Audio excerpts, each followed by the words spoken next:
Mungkin yang dinanti-nantikan dalam acara kesempatan hari ini, kita akan mulai kegiatan diskusi kajian pertumbuhan ekonomi Indonesia kuartal 2 2023. Tentunya dalam diskusi ini akan menghadirkan para narasumber dari Badan Pusat Statistik dan juga Grup Riset LPS. Nah, untuk Bapak Ibu yang punya pertanyaan seputar materi yang disampaikan pada hari ini, silakan Bapak Ibu dapat menyampaikannya di kolom khusus Q&A, bukan di kolom chat ya, di kolom khusus Q&A yang sudah disiapkan. Nah, Bapak Ibu hadirin dan tamu undangan yang berbahagia, sesi diskusi ini akan langsung kita mulai.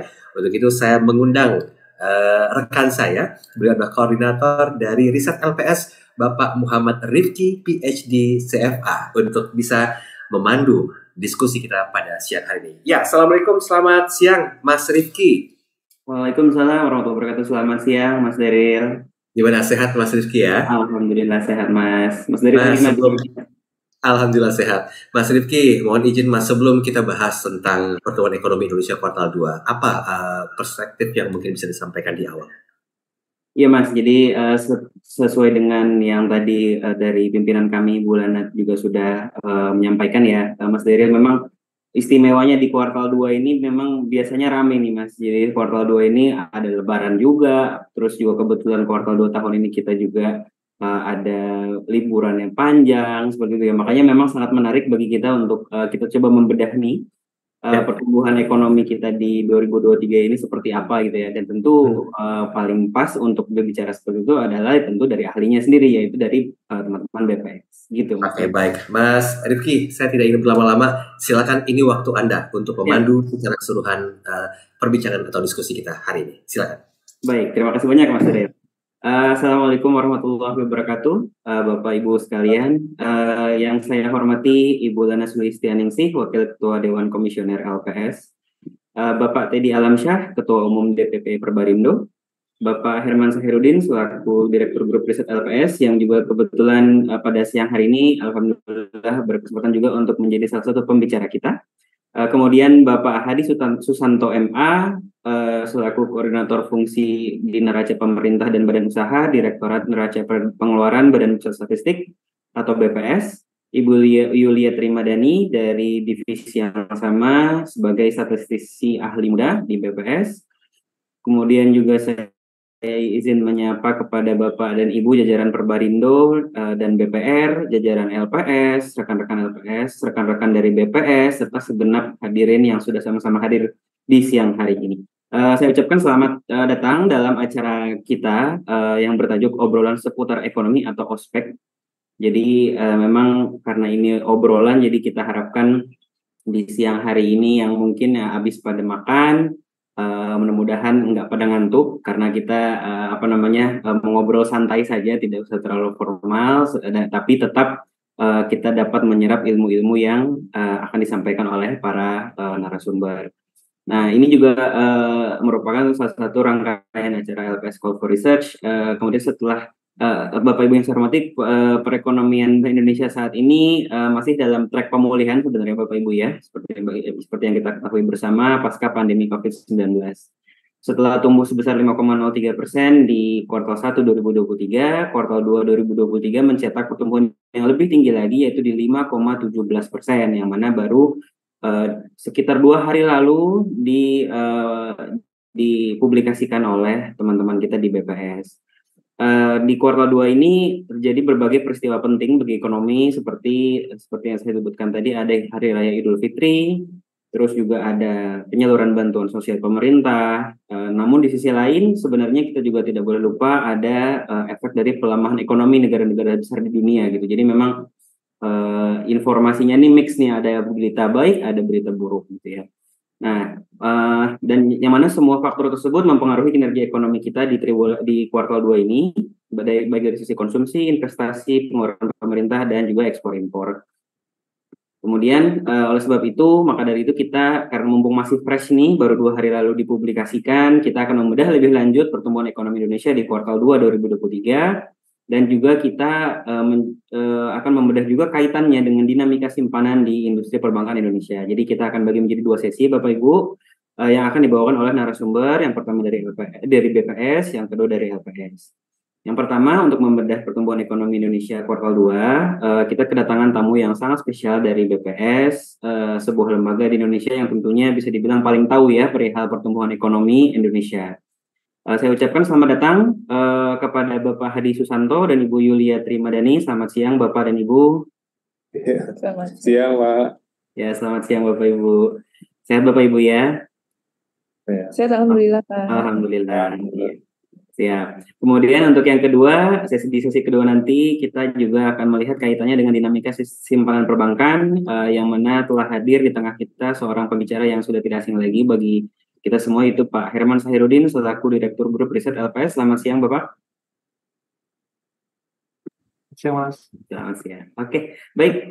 Sebelum kita mulai sesi pertama, mohon izin saya akan membacakan CV singkat dari Bapak Hadi Susanto dan Ibu Yulia Trimadani terlebih dahulu. Pak Hadi Susanto merupakan statistisi ahli media yang menjabat sebagai koordinator fungsi di Neraca Pemerintah dan Badan Usaha Direktorat Neraca Pengeluaran BPS. Selain menjalankan amanahnya di dalam negeri, beliau juga saat ini terlibat sebagai anggota Task Team penyusunan SNA 2025 di UN Network of Economic Statistician atau UNDESA ya Pak ya, kalau nggak salah singkatannya.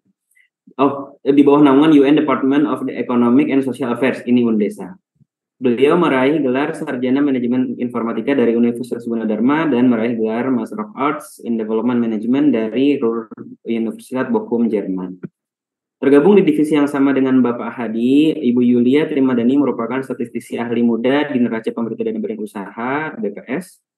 Beliau sudah berkecimpung di Direktorat Neraca Pengeluaran BPS dari awal karirnya di BPS. Beliau meraih gelar Sarjana Matematika dari Universitas Diponegoro dan meraih gelar Master of Arts in International Economics and Finance dari Chulalongkorn University, Thailand.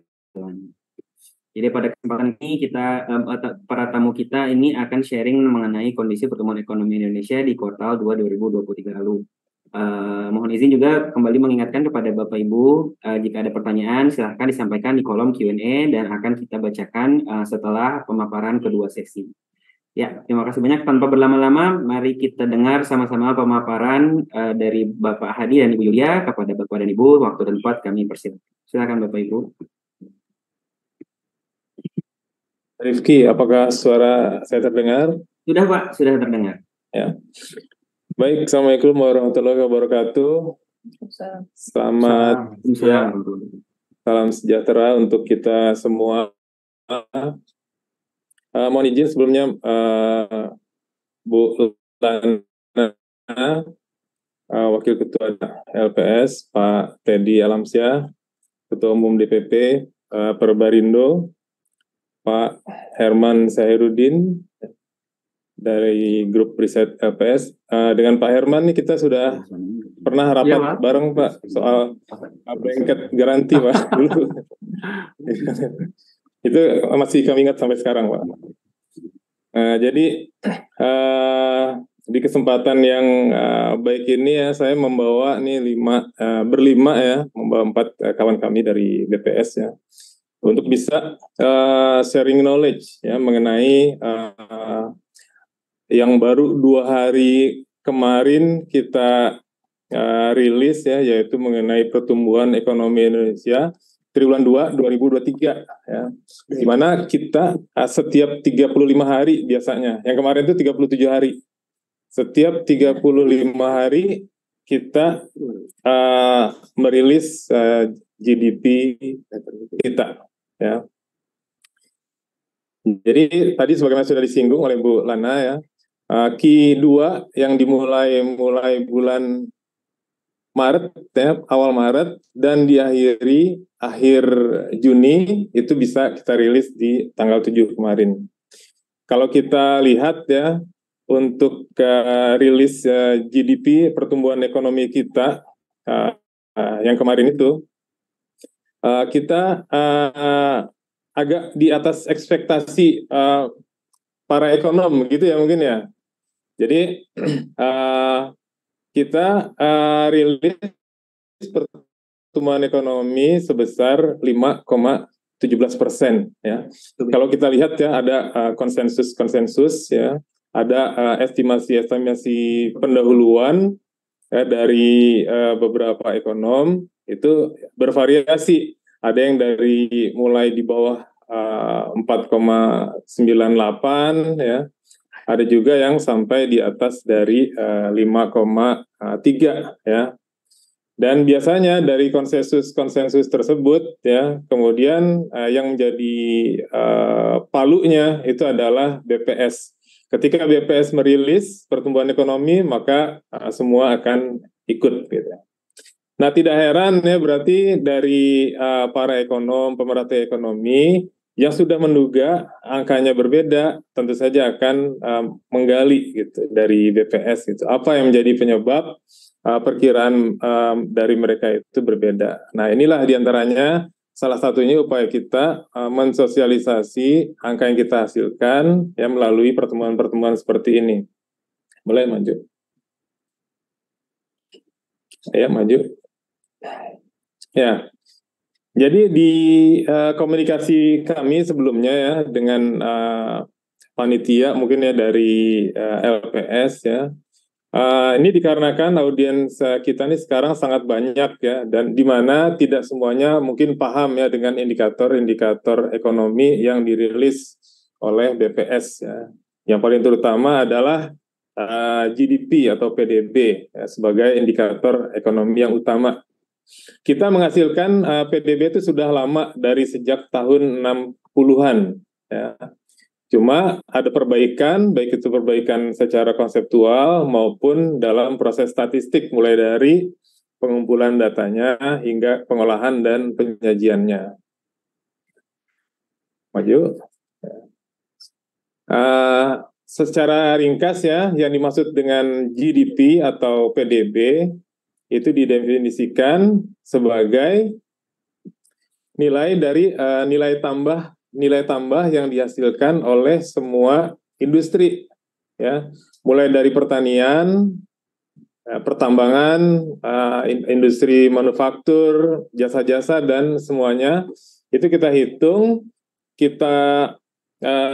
hitung secara bottom up ya, kita hitung dari berdasarkan sumber-sumber data yang ada ya, di mana ketika kompilasi angka pertumbuhan ekonomi ini semua unsur di BPS itu bergerak ya, baik sebagai compiler, yaitu di sini neraca nasional, maupun sebagai penyedia data ya, yang menyedot data hampir dari seluruh statistik yang dihasilkan oleh BPS.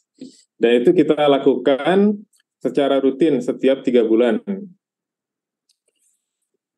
Untuk penghitungan PDB, kita menghitung dari 2 pendekatan ya. Sebetulnya yang tersedia ada 3 pendekatan, tapi yang dilakukan secara rutin oleh BPS ada 2 pendekatan, yaitu pendekatan produksi, yaitu nilai tambah yang dihasilkan oleh setiap kategori usaha, ya, itu kita jumlah menjadi produk domestik bruto kita. Di samping itu secara paralel kita juga menghitung dari sisi penggunanya, yaitu yang menggunakan produk-produk yang dihasilkan oleh perekonomian, yaitu yang mulai dari rumah tangga ya sebagai pengguna utama yang tadi disebutkan sebagai 50% lebih ya, 53% ya untuk triwulan ini. Kemudian juga digunakan sebagai penggunaan akhir untuk kegiatan investasi ya. Pemerintah juga memakai, ada konsumsi pemerintah ya, dan juga untuk ekspor. Nah, jadi kesemua yang disebutkan tadi adalah pengguna-pengguna akhir dari produk yang dihasilkan. Ya. Yang pertama adalah sebagai bahan baku ya untuk penyusunan kebijakan publik. Ya. Nah, untuk itu PDB kita dituntut untuk kita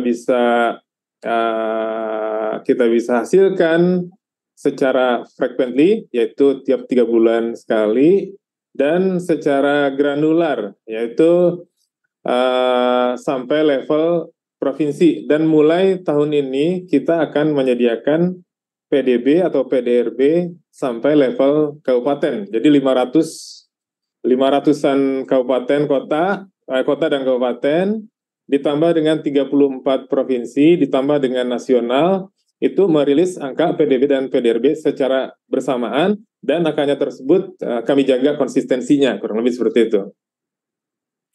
Untuk penyusunan PDB yang nanti diekstrak menjadi pertumbuhan ekonomi, itu kita menggunakan manual yang sama untuk seluruh negara, yaitu System of National Account. System of National Account atau SNA yang kita pakai sekarang adalah SNA 2008. Dan sekarang dari UNSTAT dan lembaga-lembaga terkait sedang menyusun SNA 2025 yang rencananya nanti akan dirilis ya di tahun 2025 menggantikan SNA 2008. Ya. Dan untuk penyusunan SNA 2025 ini keterlibatan Indonesia juga cukup untuk perubahan konsepnya. Oke, lanjut. Ini sekilas sejarah dari PDB atau GDP yang dimulai dari tahun 1930 ya, di situ masih kita lihat masih pakai kereta kuda ya di situ ya. Nah, itu GDP diinisiasi ya karena adanya kebutuhan ya, untuk bisa melihat gitu perekonomian terutama Amerika pada waktu itu. Pada waktu itu sedang terkena Great Depression. Mereka ingin mengetahui ya ukuran apa yang bisa digunakan untuk bisa melihat dampak dari Great Depression itu. Kemudian mereka mulai menghitung GDP dengan bentuk yang masih sangat beda dengan GDP kita yang sekarang. Kemudian berkembang tahun 40 dijadikan indikator ekonomi yang meluas ya secara internasional. Itu juga dipicu oleh kebutuhan akan data ekonomi yang komprehensif ya atas semua sektor yang dipicu oleh di riset, semacam riset ekonomi dikarenakan terjadinya perang dunia. Kemudian di tahun 50-an, tahun 60-an khususnya ya, itu GDP itu secara luas diterima ya di seluruh negara untuk bisa mengukur kekuatan perekonomiannya. Secara paralel, manual yang disediakan ya untuk bisa menghitung pertumbuhan ekonomi itu juga berkembang ya dari mulai tahun 1938 terbentuk semacam manual ya, belum menjadi SNA, semacam manual untuk bisa menghitung perekonomian.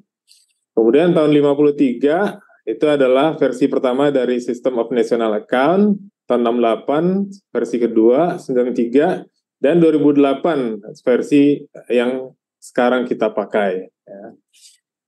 Lanjut. Kemudian untuk tantangan-tantangan ya yang kita hadapi terhadap GDP sekarang, ya meskipun kita tahu ya GDP itu sangat berguna ya sebagai indikator yang paling penting dalam mengukur perekonomian, tetapi GDP saja tidak cukup. Ya. Suara itu semakin menguat ya karena masyarakat kita pun semakin cerdas ya, pengguna data kita juga semakin tahu gitu bahwa hanya sekedar GDP itu masih kurang. Ada hal-hal lain yang harus kita perhatikan yang menyertai pertumbuhan ekonomi kita. Ya, antara lain tentunya tidak baik ya. Jadi harusnya ada indikator-indikator lain yang mengukur lingkungan kita, kebaikan lingkungan kita, supaya GDP yang dihasilkan itu akan lebih bisa dapat terlihat apakah pertumbuhan ekonomi kita sehat atau tidak. Kemudian isu-isu sosial juga ya, masalah income inequality, kemiskinan itu juga tidak tergambar di GDP. Di GDP bisa jadi GDP-nya tinggi, tapi kue yang dihasilkan itu tidak terbagi secara merata, dan itu sangat mungkin ya. Dan hal seperti ini, sosial isu seperti ini belum bisa kita lihat ya dari angka GDP. Demikian juga dengan kualitas hidup kita ya. Misalkan kegiatan industri yang tinggi tentu akan menghasilkan keruwetan-keruwetan tersendiri gitu yang itu tidak diukur gitu oleh GDP kita. Oke, lanjut. Ya, terus juga ya ada lagi permasalahan-permasalahan ya terkait dengan GDP ya, di mana antara lain adalah yang banyak terjadi, yaitu GDP itu menjadi seolah-olah tujuan ya. Ada istilah yang namanya GDP lock-in, di mana semua menuju ke GDP yang tinggi, ke pertumbuhan ekonomi yang tinggi. Nah, hal seperti ini tentu saja tidak baik ya, harus diiringi dengan paling tidak 3 hal tadi yang kita sebutkan, yaitu persoalan income equality, kualitas hidup, kualitas lingkungan hidup, dan kualitas dari hidup juga. Kemudian juga ya yang kedua juga masih mirip, yaitu kebijakan-kebijakan publik ya yang memprioritaskan pertumbuhan ekonomi ya. Itu juga harus ada sesuatu yang mengukur. Jadi di sini kita perlukan indikator-indikator lain yang mengiringi GDP. Kemudian juga ada kecenderungan dengan GDP ini akan lebih mementingkan monetary value ya, bukannya social value. Antara lain adalah unsur kebahagiaan, kenyamanan, dan lain-lain. Hubungan antar manusia itu berupa social value. Gitu. Yang kalau kita tidak hati-hati, kita hanya berfokus ke tingginya pertumbuhan ekonomi. Yang hijau itu kita lihat ya, hal-hal yang belakangan ini menjadi diskusi yang intens ya di dunia internasional, yaitu bagaimana meningkatkan indikator-indikator perekonomian kita, yaitu dengan mengadopsi perubahan-perubahan yang terjadi karena di situ disebutkan globalisasi, digitalisasi, dan lain-lain, sehingga manual yang berikut yang akan kita susun, yaitu SNA 2025, itu akan lebih mengakomodir kegiatan perekonomian yang real yang terjadi di masa sekarang ini. Lanjut. Ya, ini adalah masa depan dari indikator-indikator ya di tengah dunia yang berubah, yaitu kita lihat yang pertama adalah persoalan well-being akan kita masukkan menjadi bagian dari indikator. Kemudian permasalahan lingkungan, permasalahan aktivitas non-market ya, misalkan seorang ibu rumah tangga bekerja di rumah, ya itu sebenarnya ada input-input yang diperlukan oleh ibu tersebut, dan itu akan kita masukkan sebagai bagian dari kegiatan ekonomi. Kemudian juga pendisagregasian atau merinci data-data yang ada sehingga lebih granular, misalkan membagi masyarakat menjadi menurut gender atau menurut pendapatan ya, sehingga data yang dihasilkan akan lebih berguna. Kemudian juga meningkatkan aksesibilitas dari data sehingga data dapat dimanfaatkan dengan seluas-luasnya oleh pengguna baik di dalam negeri maupun di luar. Silakan lanjut. Kita masuk sekarang ke PDB yang baru kita rilis tanggal 7 Agustus kemarin. Lanjut. Ini bisa ini nggak? Kalian itu.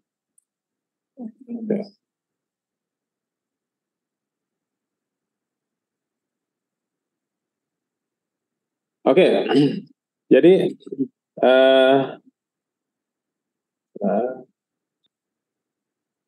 jadi yang pertama ya ada 4 faktor gitu yang mempengaruhi tingginya pertumbuhan ekonomi kita ya. Di situ kita kelompokkan menjadi 4. Yang kelompok pertama adalah mobilitas masyarakat yang meningkat. Sebagaimana kita tahu ya, dari indikator-indikator yang kita kumpulkan dari berbagai sumber, baik sumber BPS maupun sumber dari luar, yaitu jumlah penumpang, itu terjadi peningkatan, jumlah kunjungan wisatawan juga, tingkat hunian hotel juga meningkat, kemudian ada juga penyelenggaraan event-event nasional dan internasional. Tadi sudah disebutkan oleh Bu Lana bahwa Lebaran itu untuk triwulan 2 kemarin itu ada 2 Lebaran dan juga ada libur sekolah. Itu semua berpengaruh ya terhadap GDP kita. Kemudian di sebelah kanannya daya beli masyarakat juga terindikasi meningkat ya, antara lain dinyatakan dengan inflasi yang relatif terkendali, yaitu 0,56% secara Q2Q. Ya. Kemudian penjualan mobil penumpang juga tercatat naik, penjualan domestik sepeda motor juga naik. Terus ada pemberian THR Lebaran dan gaji ke-13 pada triwulan 2 2023 ya. Nah, untuk pemberian THR ini sebenarnya memberi dampak terhadap perekonomian itu melalui dua channel. Yang pertama adalah dengan adanya pendapatan lebih dari ASN, maka diharapkan ASN itu akan membelanjakan ya, sehingga nanti akan menggerakkan perekonomian. Kemudian juga belanja pegawai yang diberikan oleh pemerintah itu merupakan bagian dari faktor penghitung PKP, yaitu pengeluaran konsumsi pemerintah. Jadi pengeluaran konsumsi pemerintah faktor-faktornya adalah belanja pegawai, belanja barang, bansos, ya, dan lain-lain. Itu karena THR ini merupakan bagian dari belanja pegawai. Kemudian penerimaan PPh juga naik, nilai transaksi uang elektronik juga itu terindikasi tumbuh dibandingkan dengan triwulan yang sama tahun sebelumnya. Kredit KPR juga tumbuh. Kemudian aktivitas produksi itu tumbuh stabil, ada indikator-indikatornya di sini, yaitu PMI yang disusun oleh BI, kemudian kapasitas produksi, impor barang modal juga tercatat naik, ya. Ini datanya kita dapatkan dari Bea Cukai. Kemudian produksi mobil kita dapatkan dari Gaikindo dan juga penjualan listrik itu tercatat naik. Nah, di samping itu dari pemerintah juga ada respon kebijakan di triwulan 2 ya yang membuat pertumbuhan menjadi naik ya. Dapat disebutkan di sini adalah meningkatnya belanja subsidi listrik, kemudian juga dari sisi moneter kebijakan ada mempertahankan tingkat suku bunga. Kemudian dari sisi cadangan devisa juga tercatat ada kenaikan ya, yang semula 136 miliar dolar menjadi 137. Ada sedikit kenaikan, tapi itu menunjukkan kenaikan. Kemudian juga ada upaya-upaya pemerintah ya untuk mengoptimalkan infrastruktur untuk mengantisipasi El Nino gitu di tahun ini. Kemudian lanjut.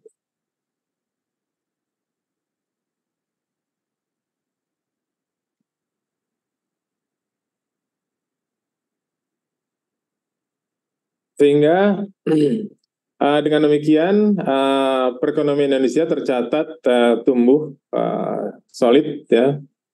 Secara Q2Q yaitu dibandingkan dengan triwulan 1 2023 itu tercatat naik 3,86% ya. Dari Q1 ke Q2 memang biasanya kita naik.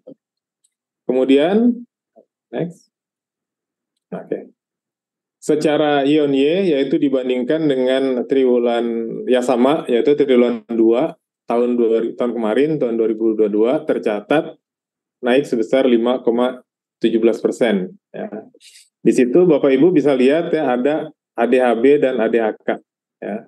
ADHB itu adalah harga sekarang ya. Jadi perekonomian sebesar 5.226 triliun ADHB adalah dicatat melalui harga sekarang. Sementara yang di atasnya bisa ditunjuk sebesar 3.075 ADHK. 3.075 itu di kanan 3.075 ADHK bawahnya. Yaitu tercatat sebagai ADHK yaitu dihitung berdasarkan harga konstan ya. Demikian juga untuk triwulan sebelumnya ya. Untuk ADHB-nya 5.072 ya, itu tercatat untuk harga tahun 2023.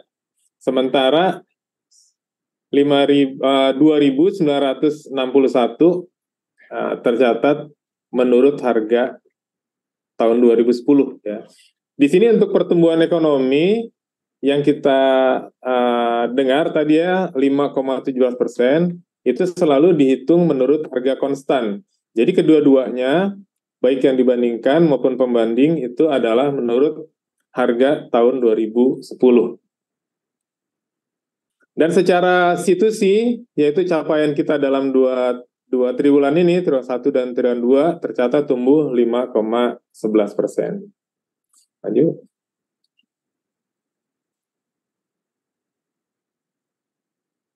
Jadi sejak 2021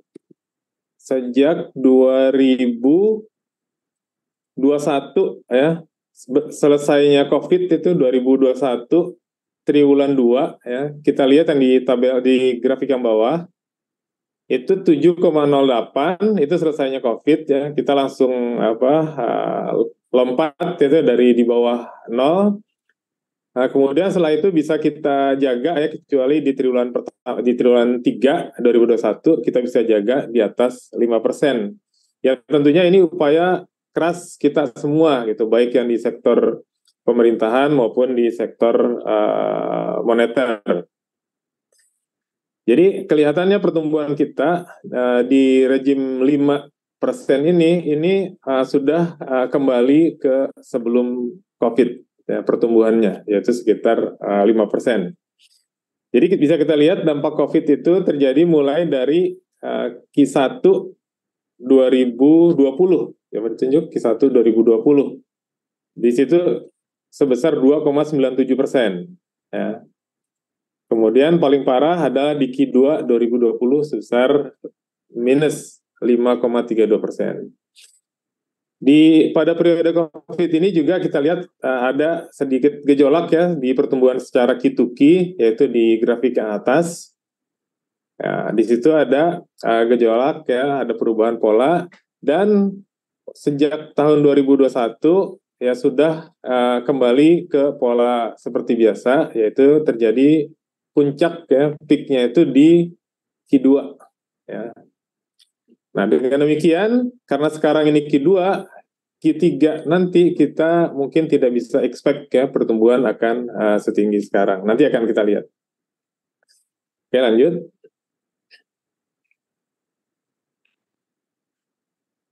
Salah satu view dari pertumbuhan ekonomi Indonesia, kita menghitung dari sisi lapangan usaha. Ya, lanjut. Sisi lapangan usaha adalah dari sisi produksi.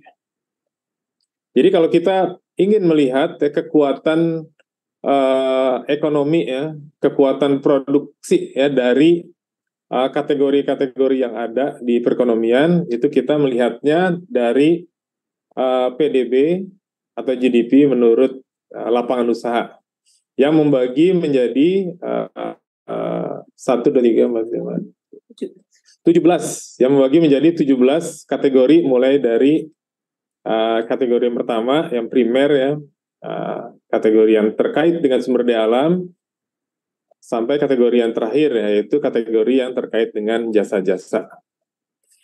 Di sini ada dua hal yang bisa kita lihat, yaitu distribusinya. Di situ kita lihat industri terdistribusi itu di share dari industri sebesar 18,25%, itu yang paling atas ya, di pojok kiri ya. Kemudian disusul oleh share dari pertanian yang mencapai 13,35 ya. Kemudian perdagangan 12,85. Jadi 5 yang di atas ini adalah kategori-kategori atau sektor-sektor yang memberikan share tertinggi di Indonesia. Ini namanya perekonomian Indonesia menurut strukturnya. Dan untuk merubah struktur ini tidak mudah. Ya. Idealnya memang semakin maju suatu negara, maka sektor jasa akan lebih mengemuka. Ya. Tapi kita akan menuju ke sana, tapi perlu waktu. Kemudian dari sisi pertumbuhannya yang di sebelah kanannya, itu industri yang tadi share-nya terbesar itu tumbuh sebesar 4,88% secara year-on-year. Jadi bukan merupakan kategori yang paling tinggi ya pertumbuhannya. Sementara kita lihat situ transportasi itu 15,28%, itu yang tertinggi, disusul berikutnya oleh jasa lainnya dan akomodasi ya, makan minum ya. Dan variasinya akan berbeda ya kalau kita lihat dari sisi pertumbuhannya ini, tergantung kita ada di triwulan mana. Apabila triwulannya terkait dengan konsumsi masyarakat, ya misalkan dekat dengan hari raya ya, dan seterusnya, maka biasanya sektor-sektor yang terkait dengan penyediaan kebutuhan masyarakat akan lebih tinggi. Kalau dengan liburan, ya tentu saja yang terkait dengan transportasi dan juga akomodasi. Kurang lebih seperti itu. Jadi pada prinsipnya seluruh lapangan usaha tumbuh positif. Lanjut.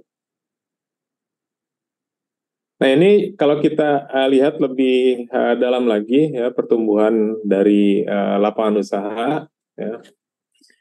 Kita lihat pertumbuhan industri ya sebagai sebagai sektor terbesar itu didominasi oleh industri makanan minuman, industri logam dasar, dan industri alat angkutan. Sementara di perdagangan yang kita lihat tadi cukup besar ininya share-nya itu didominasi oleh perdagangan besar dan eceran yang bukan mobil dan sepeda motor yang tumbuh 4,97%. Juga ada perdagangan lainnya ya, mobil sepeda motor sebesar 6,56%. Kemudian untuk transportasi ya, yang tumbuh sebesar 15,28%, setelah kita tinjau ternyata itu utamanya didorong oleh pertumbuhan di angkutan udara sebesar 32,88%. Angkatan laut juga cukup bagus ya dengan 18%. Kemudian angkutan rel juga 19%. Ya, semuanya didorong oleh adanya momen liburan yang cukup banyak di Q2. Lanjut. Nah, ini adalah menurut sumber pertumbuhannya. Jadi sumber pertumbuhan sebenarnya menggabungkan antara pertumbuhan dengan share-nya yang tadi. Ya. Ketika pertumbuhannya tinggi, tidak didukung dengan share yang besar, maka sebagai sumber dia akan terlihat kecil. Demikian juga sebaliknya. Tapi yang membuat ini terlihat besar, share dari suatu kategori adalah apabila pertumbuhan tinggi yang diiringi dengan share yang besar. Contohnya adalah untuk industri pengolahan kita lihat ya, di triwulan 2 2003 di situ tercatat 0,98%. Ya. Itu merupakan 0,98% dari total pertumbuhan yang 5,17%. Ya. Jadi kita lihat di situ kalau kita lihat secara per kategori inilah yang paling tinggi ya industri ini. Tapi di bawahnya itu kita lihat ada 2,37% itu merupakan gabungan dari kategori-kategori lain yang kecil-kecil, 13 kategori lain lebih kecil, sehingga membentuk 2,37. Ya. Jadi kelihatan di sini secara sumber pertumbuhan relatif merata. Lanjut. Nah, untuk pertumbuhan ekonomi yang dihitung melalui PDB menurut pengeluaran akan disampaikan oleh compilernya langsung ya, yaitu Mbak Yulia. Silakan Mbak Yulia. Baik, terima kasih Pak Hadi. Izin Bapak Ibu semua untuk melanjutkan apa yang sudah disampaikan Pak Hadi. Jadi untuk PDB pengeluaran, lanjut Mas Video. Jadi tadi sudah disebutkan oleh Bu Lana bahwa untuk konsumsi rumah tangga sebagai salah satu komponen dari PDB pengeluaran itu distribusinya paling tinggi di antara komponen yang lain, yaitu sebesar 53,31% dengan pertumbuhan Y on Y sebesar 5,23% di triwulan 2 2023 ini untuk YoY. Ya. Kemudian untuk PMTB tumbuh 4,63% dengan distribusi 27,90%, di mana PMTB ini memiliki share terbesar kedua setelah konsumsi rumah tangga. Jadi untuk investasi, pembangunan jalan, gedung jembatan, pembelian mesin, perlengkapan seperti itu. Kemudian untuk ekspor yang memiliki share terbesar ketiga mengalami kontraksi yaitu sebesar minus 2,75. Sementara untuk konsumsi pemerintah Ini mungkin agak di luar ekspektasi dari Bapak Ibu semua bahwa di triwulan 2 2023 ini tumbuh sebesar 10,62% dengan distribusi 7,51%, sementara lembaga non-profit yang melayani rumah tangga pertumbuhan Y-on-Y-nya atau YOY-nya itu 8,62% dengan distribusi 1,24%, dan impor di sini mengalami kontraksi dengan pertumbuhan 3,08 dan distribusinya minus 18,54. Jadi kalau kita lihat di sini, konsumsi domestik di sini adalah konsumsi akhir, di mana ada konsumsi akhir rumah tangga, kemudian pemerintah, LNPRT, itu adalah yang tumbuh positif di triwulan 2 2023 dengan konsumsi rumah tangga masih menjadi penyumbang utama untuk PDB di triwulan 2 2023. Kemudian next langsung kita bahas per komponennya gitu ya. Untuk konsumsi rumah tangga di sini masih terus tumbuh gitu ya. Dan di triwulan 2 ini ada beberapa momen gitu ya yang kebetulan itu sangat mendorong gitu ya, bisa mendorong pertumbuhan konsumsi rumah tangga, di mana yaitu ada hari besar keagamaan, bulan Ramadan, kemudian perayaan Idul Fitri, dan juga Idul Adha yang jatuh di triwulan 2 2023 ini. Jadi kalau di 2022, Idul Adha itu jatuh di bulan Juli, sementara di 2023 maju bergeser ke triwulan 2. Kemudian selain pergeseran Idul Adha juga ada pergeseran pembayaran gaji ke-13, di mana di triwulan 2 ini selain ASN selain mendapatkan tunjangan hari raya juga mendapatkan gaji ke-13, di mana pada tahun lalu itu cair di triwulan 3 2022. Kemudian untuk konsumsi rumah tangga di sini dorongannya tercermin dari peningkatan mobilitas masyarakat, di mana untuk arus mudik dan arus balik Idul Fitri 2023 waktu lebaran yang sangat panjang gitu ya, itu juga bisa mendorong konsumsi masyarakat untuk leisure gitu ya, untuk liburan. Kemudian selain itu, hal ini tercermin dari beberapa kelompok koikopnya yang tumbuh tinggi, yaitu di transportasi dan komunikasi, kemudian di pakaian, alas kaki dan jasa perawatannya, serta restoran dan hotel. Jadi ini searah dengan tadi yang sudah disebutkan Pak Hadi di lapangan usaha, bahwa di transportasi dan pergudangan, kemudian juga di penyediaan makan minum gitu ya, itu searah bahwa mengalami pertumbuhan positif yang cukup tinggi di PDB produksi. Jadi di pengeluaran juga gitu ya, karena ada momen Lebaran, kemudian Lebaran 2 kali ditambah dengan Ramadan. Kemudian yang kedua, untuk PMTB di sini tumbuh positif di seluruh kelompok barang modal. Jadi dari gedung bangunan, kemudian mesin dan perlengkapan, kendaraan, cultivated biological resources, ya, atau sumber daya tanaman dan hewan yang bisa menghasilkan berulang, itu tumbuh positif kecuali di peralatan lainnya. Nah, jadi untuk PMTB yang fisik ya, itu tumbuh positif terutama di pembangunan untuk jalan irigasi dan jaringan. Apa yang mendorong pertumbuhan PMTB ini yaitu adanya peningkatan realisasi investasi PMA dan investasi PMDN serta adanya impor barang-barang modal yang cukup tinggi gitu ya. Kemudian di sisi lain, belanja modal pemerintah sebagai salah satu komponen dari PMTB itu juga tumbuh positif dibandingkan dengan triwulan 1 2023. Sekarang kita masuk ke komponen ketiga yaitu ekspor. Halo Ibu, Ya, waktu tinggal 2 menit lagi. Baik, saya akan ngebut. Mohon izin ya Bu, maaf ya. Ya, baik, untuk ekspor di sini mengalami kontraksi gitu ya, khususnya di ekspor non migas dan juga di ekspor migas. Namun di sini ekspor ekspor jasanya itu justru masih tumbuh positif, jadi tidak kontraksi dari ekspor itu terbantu dengan adanya ekspor jasa yang masih tumbuh positif gitu ya. Lanjut. Kemudian untuk konsumsi pemerintah di sini seperti yang tadi sudah saya sampaikan di awal, kemudian Bu Lana dan Pak Adi juga sudah menyinggung bahwa adanya pergeseran pembayaran gaji ke-13 ini membuat pertumbuhan belanja pegawai di triwulan 2 ini sangat tinggi. Selain itu, Ya, kemudian kita lanjut ke PKLN PRT di sini. Jadi karena adanya Hari Besar Keagamaan Nasional gitu dan juga tadi ada Idul Fitri, Idul Adha, Lebaran, kemudian Ramadan maksudnya ya, penyaluran daging kurban dan macam-macam, serta adanya peningkatan konsolidasi nasional oleh partai politik menjelang tahun pemilu, ini sangat mendorong PKLN PRT sehingga tumbuh sebesar 8,62%.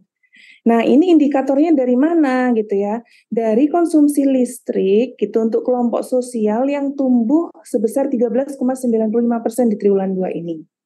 Nah, kemudian untuk impor, ini impor terkontraksi di non-migas sebesar 6,66%, serta di sini impor migasnya masih tumbuh 0,36% dan jasa masih tumbuh 16,07%. Lanjut. Nah, dari sini di triwulan 2 2023 untuk YOY, konsumsi rumah tangga masih menjadi penopang untuk sumber pertumbuhan yang tertinggi, yaitu sebesar 2,77% dari pertumbuhan YOY triwulan 2 yang sebesar 5,17%. Ya. Diikuti posisi kedua yaitu PMTB dan yang ketiga adalah konsumsi pemerintah. Lanjut. Nah, ini spasial mungkin sekilas saja gitu ya. Kalau kita lihat pertumbuhan ekonomi itu sebenarnya di regional juga menghitung tadi yang disampaikan Pak Hadi. Provinsi menghitung PDRB-nya juga pertumbuhan produk domestik regional bruto gitu ya. Nah, lanjut Mas Fabio. Jadi kalau kita lihat per pulau di sini ya. Jadi struktur perekonomian Indonesia itu masih didominasi di wilayah Pulau Jawa di mana dominan itu di Provinsi DKI, kemudian Jawa Timur, Jawa Tengah, yang memberikan kontribusi terhadap PDB secara total sebesar 57,27%. Ya, jadi di Jawa ini pertumbuhannya 5,18%. Kemudian disusul oleh Pulau Sumatera yang memberikan kontribusi sebesar 21,94% dengan memberikan growth sebesar 4,90%. Di Kalimantan share-nya 8,32%, disusul Sulawesi, kemudian Bali dan Nusa Tenggara, serta Maluku dan Papua. Nah, untuk lebih jelasnya, Bapak Ibu bisa lihat di slide selanjutnya. Slide selanjutnya di sini, kalau kita ingin melihat provinsi-provinsi apa saja yang menopang pertumbuhan di Sumatera, Jawa, Bali, Nusa Tenggara, Kalimantan, dan sebagainya, itu ada di sini dengan sumber pertumbuhan utama. Di sini yang dibahas adalah dari kelompok lapangan usahanya apa yang dominan, seperti itu. Lanjut.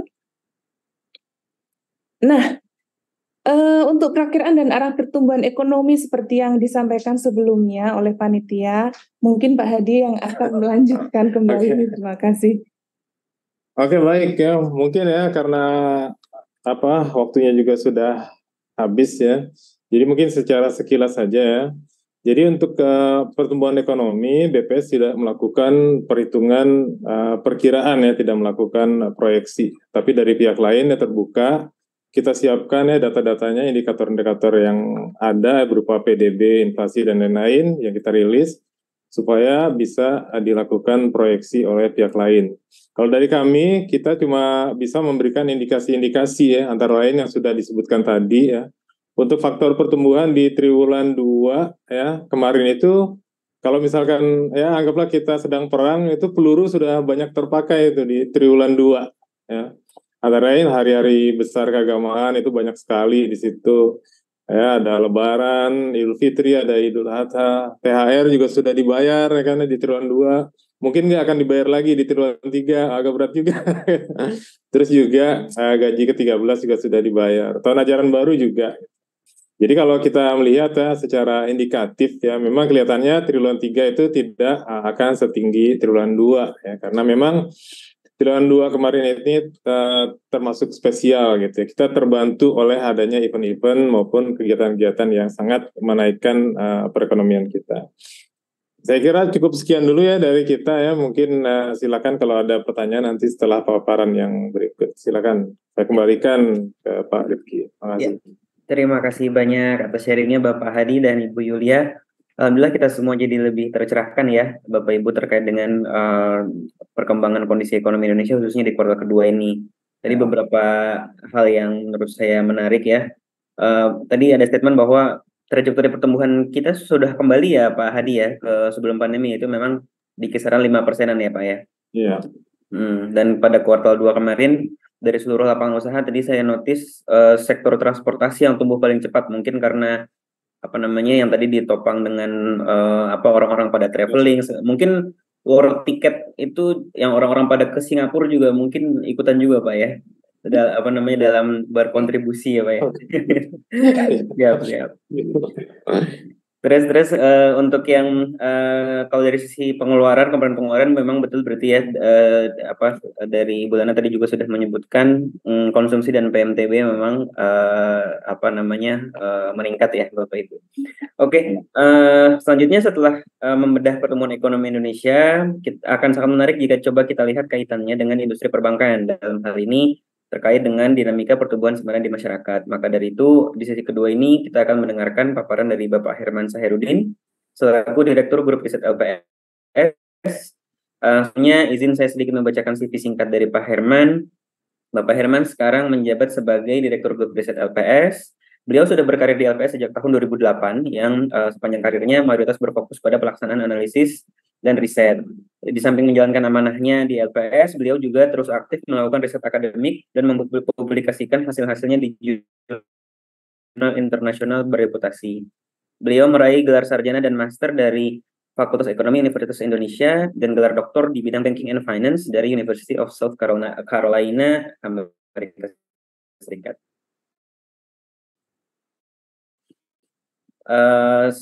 Kita dengar bersama-sama pemaparan dari Pak Herman.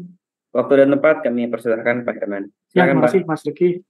Yang kami hormati Ibu Lana Sulistianingsih, Wakil Ketua Dewan Komisioner LPS. Yang kami hormati juga Pak Teddy Alamsyah, Pak Ketua DPP Perparindo, Perhimpunan Bank Perekonomian Rakyat Indonesia, sekarang sudah bertransformasi ya jadi bank kreditan rakyat menjadi bank perekonomian rakyat. Nah, ini suatu transformasi yang tidak hanya sekedar transformasi, tapi betul-betul ini merupakan suatu metamorfosis dari bank kreditan rakyat menjadi bank perekonomian rakyat yang dukungan terhadap ekonominya itu menjadi lebih besar lagi. Nah, kemudian yang kami hormati juga Bapak Cahyo Kartiko, Ketua Umum Kompartemen Aspisindo. Ya. Lalu sahabat kami yang kami hormati, para narasumber dari PPS hari ini, Pak Hadi Susanto, Koordinator Fungsi Neraca Pemerintah dan Badan Usaha, Direktur Neraca Pengeluaran Badan Usaha Statistik. Selamat sore Pak, terima kasih banyak nih Pak sudah berkenan untuk sharing di acara hari ini ya. Kita senang sekali nih akhirnya kita bisa menyambung lagi diskusi kita sebelumnya gitu Pak. Kali ini kita mendapatkan pencerahan nih dari Pak Hadi, dan makasih juga pada Ibu Yulia Trimardani yang juga berkenan untuk hadir dan sharing knowledge-nya kepada kami semua hari ini. Beliau ini adalah statistisi ahli muda di Neraca Pemerintah dan Badan Usaha, Direktorat Neraca Pengeluaran BPS. Nah, langsung saja mungkin barangkali tadi sudah banyak dijelaskan, karena hari ini tujuan kita adalah barangkali memberikan ulasan ya mengenai bagaimana kondisi ekonomi Indonesia sampai dengan kuartal 2 tahun 2023 gitu. Tadi sudah banyak sekali dijelaskan oleh baik Pak Hadi maupun Ibu Yulia, bahwa benang merahnya adalah ekonomi Indonesia ini pulih dengan sangat baik gitu ya. Nah, kalau misalnya kita perhatikan next, kita coba bandingkan dengan negara-negara lain gitu. Misalnya kalau Bapak Ibu misalnya ada pertanyaan gitu, kira-kira 5, kalau kita bandingkan dengan negara lain ya 5,17 ini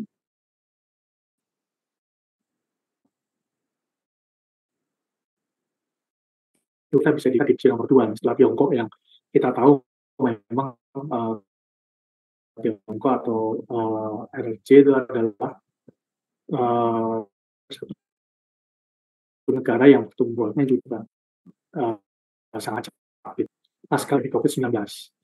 Dan kalau dibandingkan dengan negara lain, terutama misalnya di beberapa negara Eropa nih khususnya nih ya, yang sekarang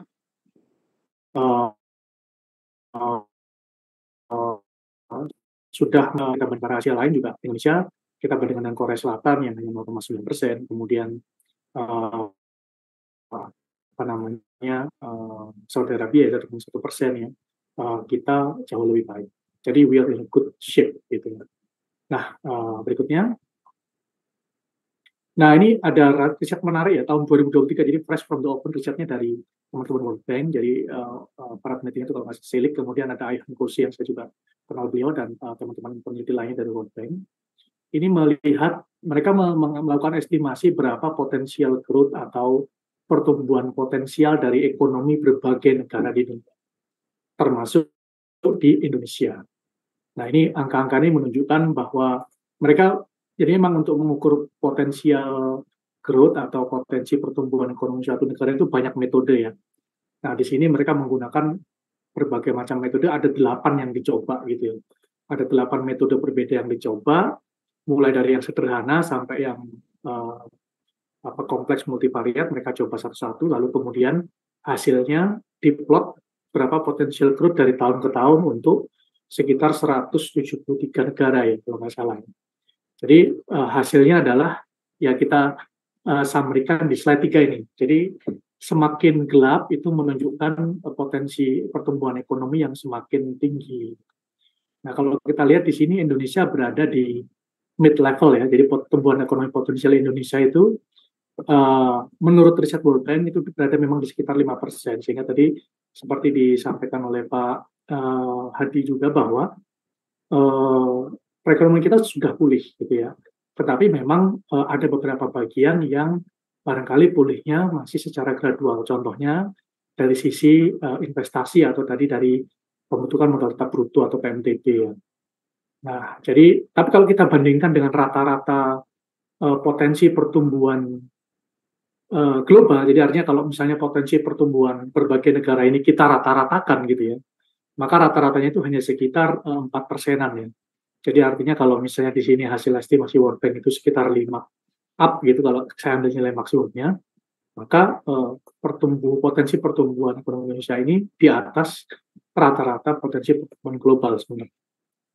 Nah, memang kita juga dalam beberapa waktu yang lalu gitu sering mendengar mungkin di media gitu bahwa diproyeksikan ekonomi global akan melambat gitu ya di tahun 2023 ini, sebagaimana banyak juga dilakukan proyeksi oleh berbagai lembaga internasional termasuk World Bank sendiri, IMF atau OECD.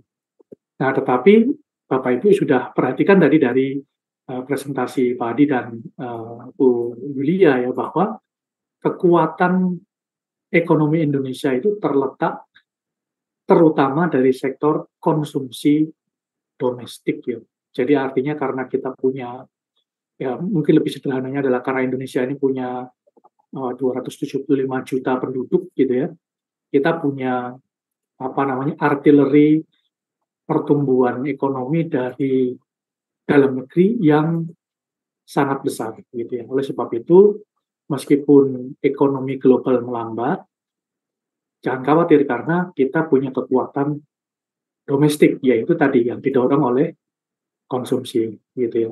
Jadi artinya tidak perlu khawatir gitu. Jadi memang tetap kita perlu waspada, tetapi juga tidak perlu kita sikapi dengan berlebihan gitu, karena memang kalau kita lihat tadi beberapa negara di luar seperti di Uni Eropa sudah resesi, tapi bukan berarti itu akan membuat negara kita juga pertumbuhannya menjadi negatif gitu ya. Justru malah tadi disebutkan ya kita masih bisa tumbuh dengan baik gitu, meskipun nanti di kuartal 3 ya, untuk tahun ini kan memang biasa siklikal ya Bapak Ibu ya, jadi setiap tahun ini seasonal ya, musiman gitu ya.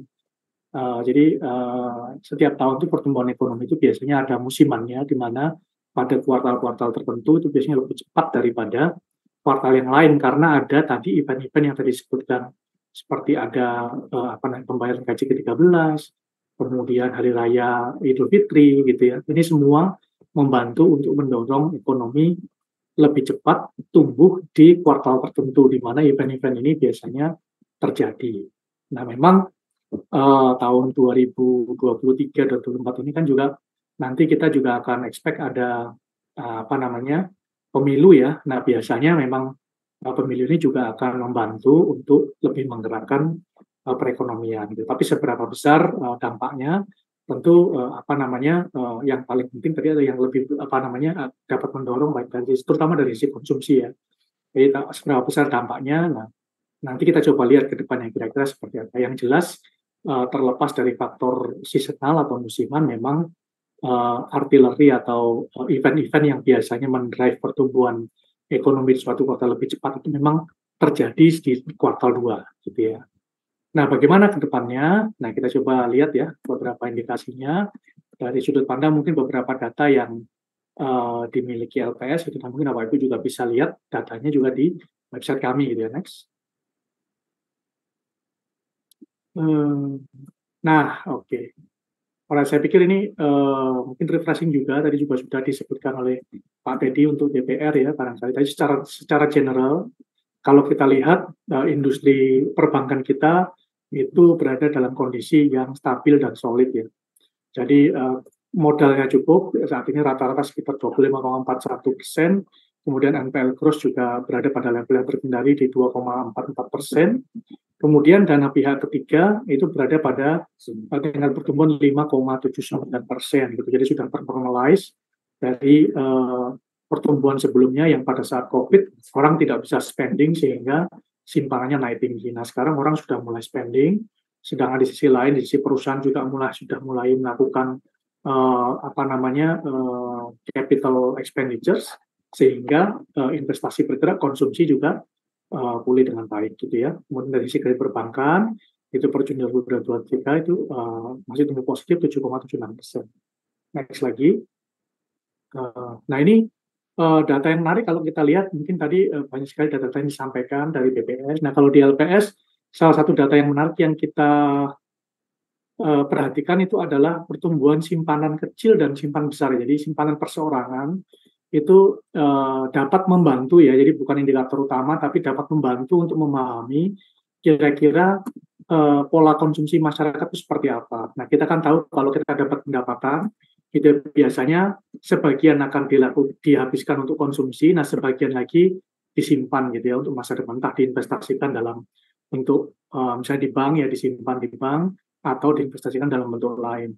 Nah, kalau kita lihat di sebelah kanan ini, pertumbuhan year-on-year simpanan perseorangan juga sudah mulai ternormalisir. Artinya yang dulu pada saat COVID naiknya tajam sekali sampai ke double digit, sekarang sudah kembali normalizing ke single digit. Artinya orang sudah mulai spending kembali ya, sudah mulai melakukan konsumsi. Ya, kayak tadi mungkin ada anekdot juga bahwa pada saat liburan dilarang karena COVID, sekarang dibuka, makanya sekarang kita cari hotel kalau misalnya kita mau liburan ke Yogyakarta misalnya, itu cukup sulit sekarang mencari tempat penginapan karena semua orang pada berlomba-lomba untuk tadi salah satunya adalah melakukan konsumsi ya, dalam hal ini adalah misalnya tadi mengunjungi tempat-tempat pariwisata. Nah kemudian berikutnya kalau kita lihat dari sisi dunia usaha ya, dari sisi dunia usaha kalau kita lihat kapasitas produksi terpakai juga sudah mulai kelihatan ya, yang bagian tengah ini ya, Bapak Ibu bisa coba perhatikan di bagian tengah ini bahwa yang putih ya, yang berwarna putih yang kayak background itu adalah kapasitas produksi terpakai sebelum pandemi. Nah, yang berwarna itu adalah kapasitas produksi terpakai pada Q1 2023. Q1 saja sudah mulai itu ya, yang berwarna itu sudah mulai mendekati yang warna putih. Nah, Q2 pada saat itu Q1 tumbuhnya PMTB total itu di bawah level yang kuartal 2 yaitu 4,6% year-on-year. Jadi artinya kapasitas produksi terpakai mulai naik karena jualan juga sudah mulai lancar ya, demand sudah mulai kembali. Nah kemudian berikutnya kalau kita lihat di yang sebelah kiri ya, memang PMTB-nya sudah mulai recover ya, sudah naik kembali di Q2 2023 itu naik, terutama di PMTB bangunan ya, naik totalnya 4,6%, kalau bangunannya naik 3,3 dan non-bangunnya naik 8,3. Nah, kalau kita lihat dari sisi simpanan, nah biasanya kalau tadi biasanya untuk konsumsi itu biasanya adalah kita lihat simpanan perseorangan apakah sudah mulai pertumbuhannya sudah mulai ternormalisasi. Nah, kalau sudah ternormalisasi artinya mereka sudah mulai kembali ke pola konsumsinya yang sebelum pandemi ya. Nah, ini kalau dari sisi simpanan besar yang mayoritas dimiliki oleh perusahaan ya atau korporasi swasta dan termasuk pemerintah juga di sini gitu, maka kita lihat juga pertumbuhan year on year-nya juga ternormalisasi. Ya, yang tadinya double digit tinggi sekali itu pada saat COVID ya, sekarang berada pada level 10,2%. Nah, pada saat simpanan besar ini naik tinggi pada saat COVID yang lalu, tentu saja PMTB lambat karena perusahaan-perusahaan besar menunggu atau menunda ekspansi usahanya gitu ya, untuk menunggu kondisi lebih baik. Nah, saat ini karena pandemi COVID sudah berakhir, jadi demand sudah mulai pulih, nah perusahaan tadi kapasitas produksinya sudah mulai terpakai, nah mulailah investasi-investasi itu tumbuh kembali secara gradual ya. Oke, next. Kita kembali kepada LPS ya. Nah, tadi seperti disampaikan oleh Ibu Lana bahwa LPS ini salah satu tugas besarnya adalah menjaga stabilitas sistem keuangan. Nah, melalui apa? Melalui penjaminan simpanan.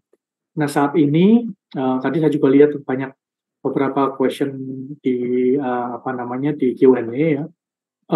LPS menjamin simpanan perbankan sampai 2 miliar per nasabah per bank. Ya. Nah, artinya semua simpanan yang 2 miliar ke bawah itu sebenarnya dijamin penuh gitu ya. Nah, kalau yang 2 miliar ke atas itu bukannya tidak dijamin, tapi dijamin sampai 2 miliar. Jadinya tetap dijamin tetapi sebagian. Jadi tidak ada satupun rekening di Indonesia ini, rekening bank ya, yang tidak dijamin oleh LPS. Kecuali mereka tidak memenuhi ketentuan 3T ya, yaitu tercatat di pembukuan bank, kemudian yang kedua adalah tidak memiliki macet ya, atau tidak tidak menyebabkan kerugian bank.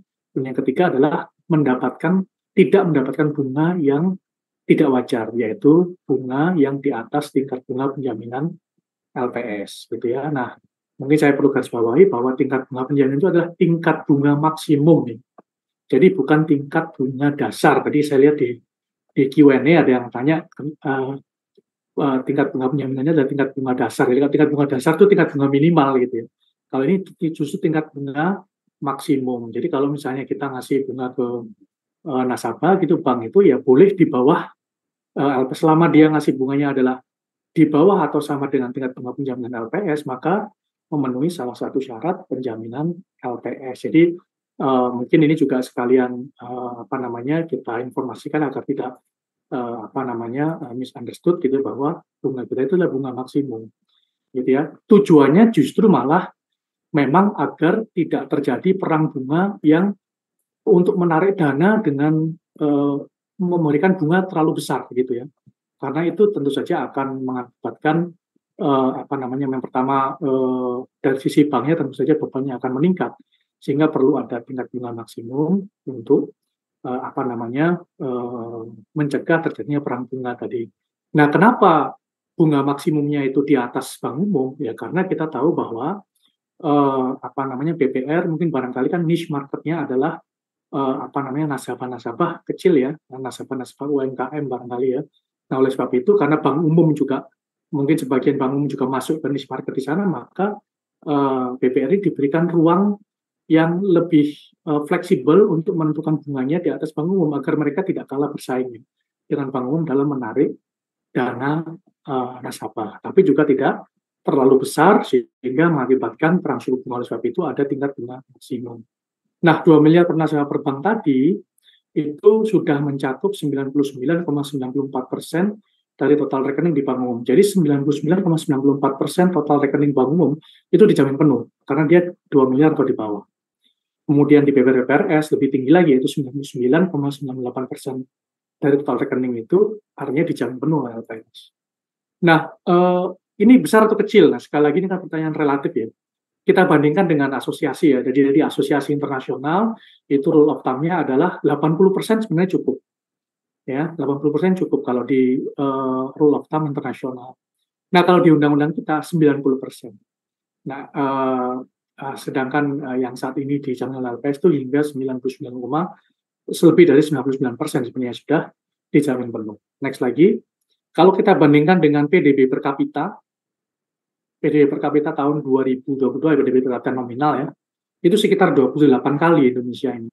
Dibandingkan dengan rata-rata negara lain, kita termasuk yang sudah tinggi, gitu ya. Oleh sebab itu, kalau misalnya Bapak Ibu masih berpikir, wah 2 miliar itu terlalu kecil, ya mungkin bisa jadi untuk Bapak Ibu yang punya uang lebih dari 2 miliar gitu, kelihatannya kecil, tapi sebenarnya secara rata-rata dan dibandingkan dengan negara lain, sebenarnya penjaminan simpanan 2 miliar bernasabah bank itu, baik dilihat dari cakupan penjaminan, yaitu persentase rekening yang dijamin penuh, maupun dari berapa kali PDB per kapita, itu kita sudah termasuk yang tinggi, gitu ya. Next lagi, saya pikir barangkali itu saja ya, mungkin kami sampaikan juga tadi sekalian menjawab beberapa pertanyaan tadi di Q&A, gitu. Mungkin sekalian kita menjelaskan, mungkin bisa mengurangi beberapa pertanyaan tadi. Semoga bisa terjawab. Nah, kalau misalnya Bapak Ibu ada pertanyaan mengenai LPS atau mengenai mekanisme segala macam, jangan ragu untuk menghubungi kami ya. Bisa lewat email atau telepon atau mungkin di sosial media. Mungkin dari kami itu saja. Kami ucapkan terima kasih atas perhatiannya. Kami kembalikan kepada Mas Rifki selaku moderator. Terima kasih banyak sharingnya Pak Herman. Memang selalu menarik ya untuk kita mencermati dinamika simpanan di industri perbankan, khususnya yang berhubungan dengan kondisi ekonomi Indonesia di triwulan kedua ini. Untuk selanjutnya mungkin kita bisa langsung masuk ke sesi tanya jawab. Saya mohon dibantu Mas Daryl. Kira-kira pertanyaan apa saja yang sudah masuk ya Mas ya di Q&A? Baik Mas Rifki, terima kasih banyak. Ini penjabarannya begitu komprehensif ya, detail sekali, dan terima kasih untuk para narasumber yang sudah memberikan banyak sekali pemateri yang bagus pada hari ini. Tapi sebelum kita masuk ke sesi tanya jawab Mas Rifki, saya ingatkan kembali untuk para peserta, jangan lupa untuk mengisi link yang memang sudah kita siapkan, link survei sekaligus absensi kehadiran ya, lewat bit.ly.absensi-sos-lps. Karena 3 responden dengan komentar yang sangat luar biasa bagus, itu akan mendapatkan hadiah sebesar Rp250.000 yang tentunya akan dipotong pajak yang akan diumumkan setelah sesi tanya jawab. Oke, ini beberapa pertanyaan yang sudah kami pilihkan. Mohon izin Mas Rifki, nanti saya coba berikan pertanyaannya. Mas Rifki boleh kira-kira ini pertanyaan pas untuk dijelaskan oleh narasumber yang mana. Yang pertama dari BPR Buduran Delta Purnama.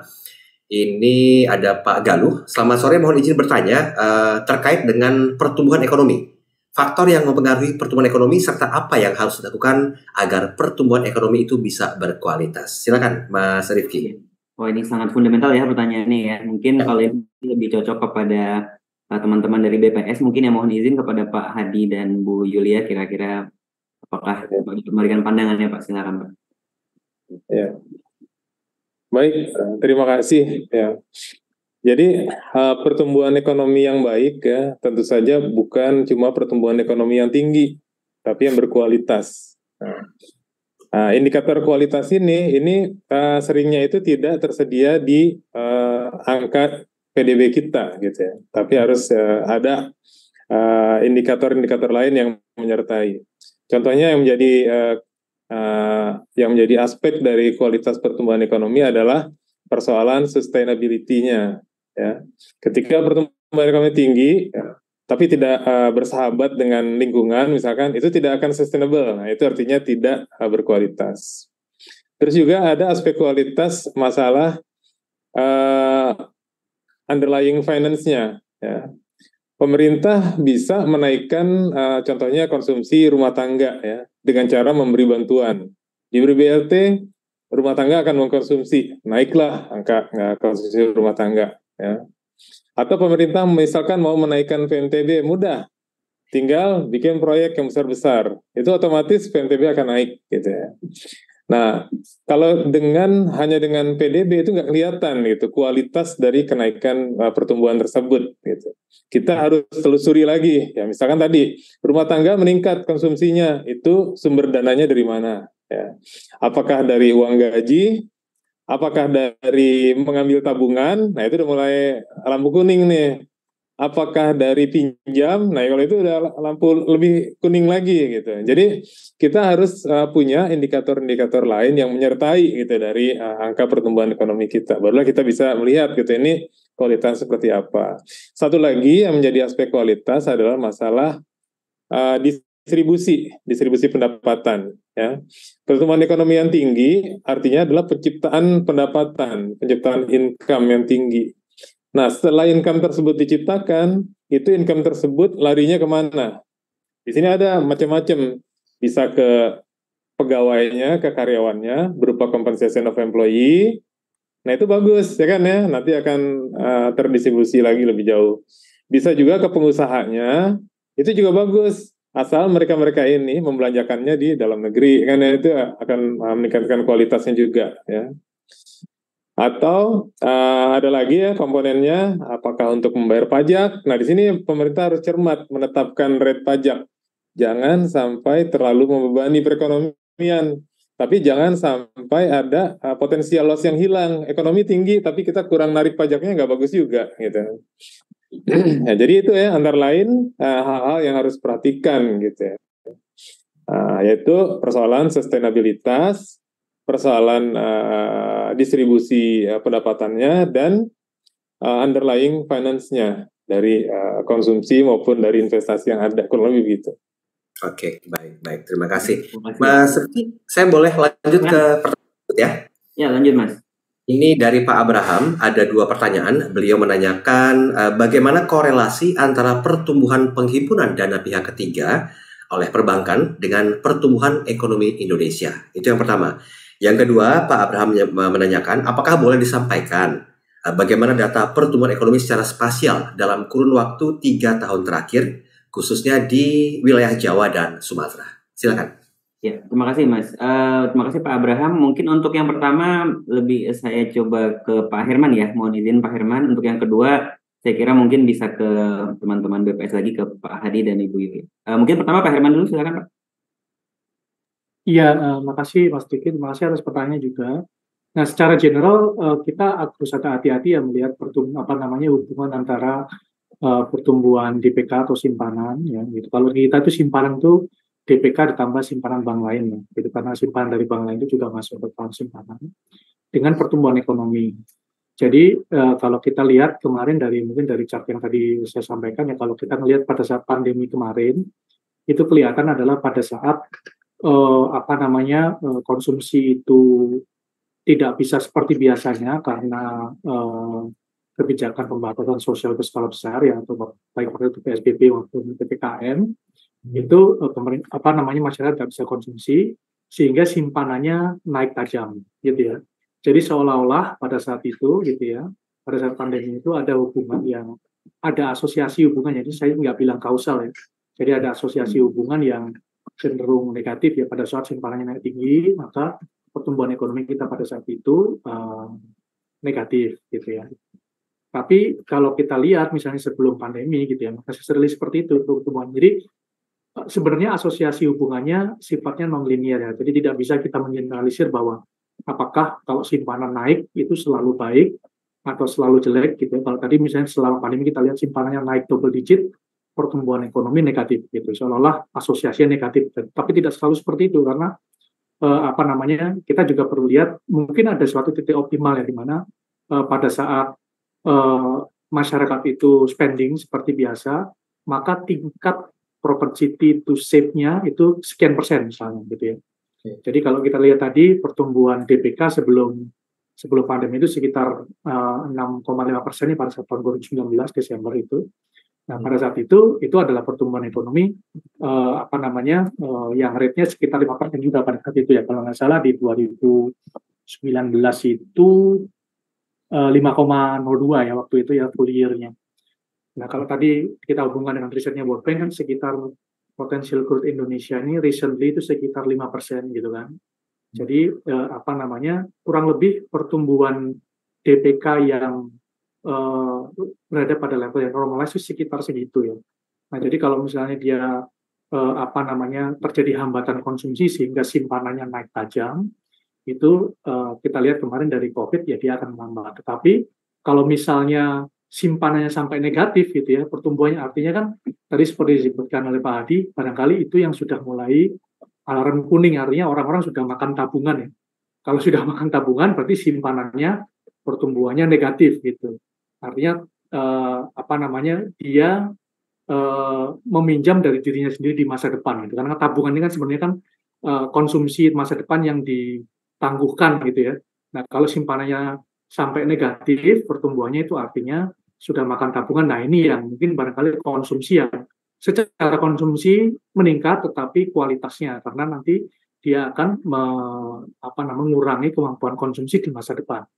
Nah, lebih jelek lagi kalau misalnya simpanannya negatif, kemudian utang rumah tangganya meningkat pesat, itu artinya dia sudah makan tabungan terus pinjam pula gitu. Karena pada saat pinjamannya meningkat tinggi, itu artinya beban bunga di masa depan juga naik juga. Jadi artinya bisa jadi konsumsi kenceng tapi masa depannya gitu ya, di masa depan itu justru malah bisa mengganggu pertumbuhan ekonomi gitu. Jadi asosiasinya secara pendek tadi sifatnya non-linear, jadi ada suatu level tertentu gitu ya, di mana simpanan itu tumbuh pada level yang mendukung pertumbuhan ekonomi. Jadi terlalu tinggi atau terlalu rendah sampai negatif itu juga tidak baik, gitu ya asosiasi. Jadi hubungan kausalnya saya pikir di endogenous, dua variabel yang saling mempengaruhi ya, kita nggak bisa bilang mana pengaruh di mana, tapi asosiasinya kurang lebih seperti yang kami sampaikan tadi. Mungkin itu Mas.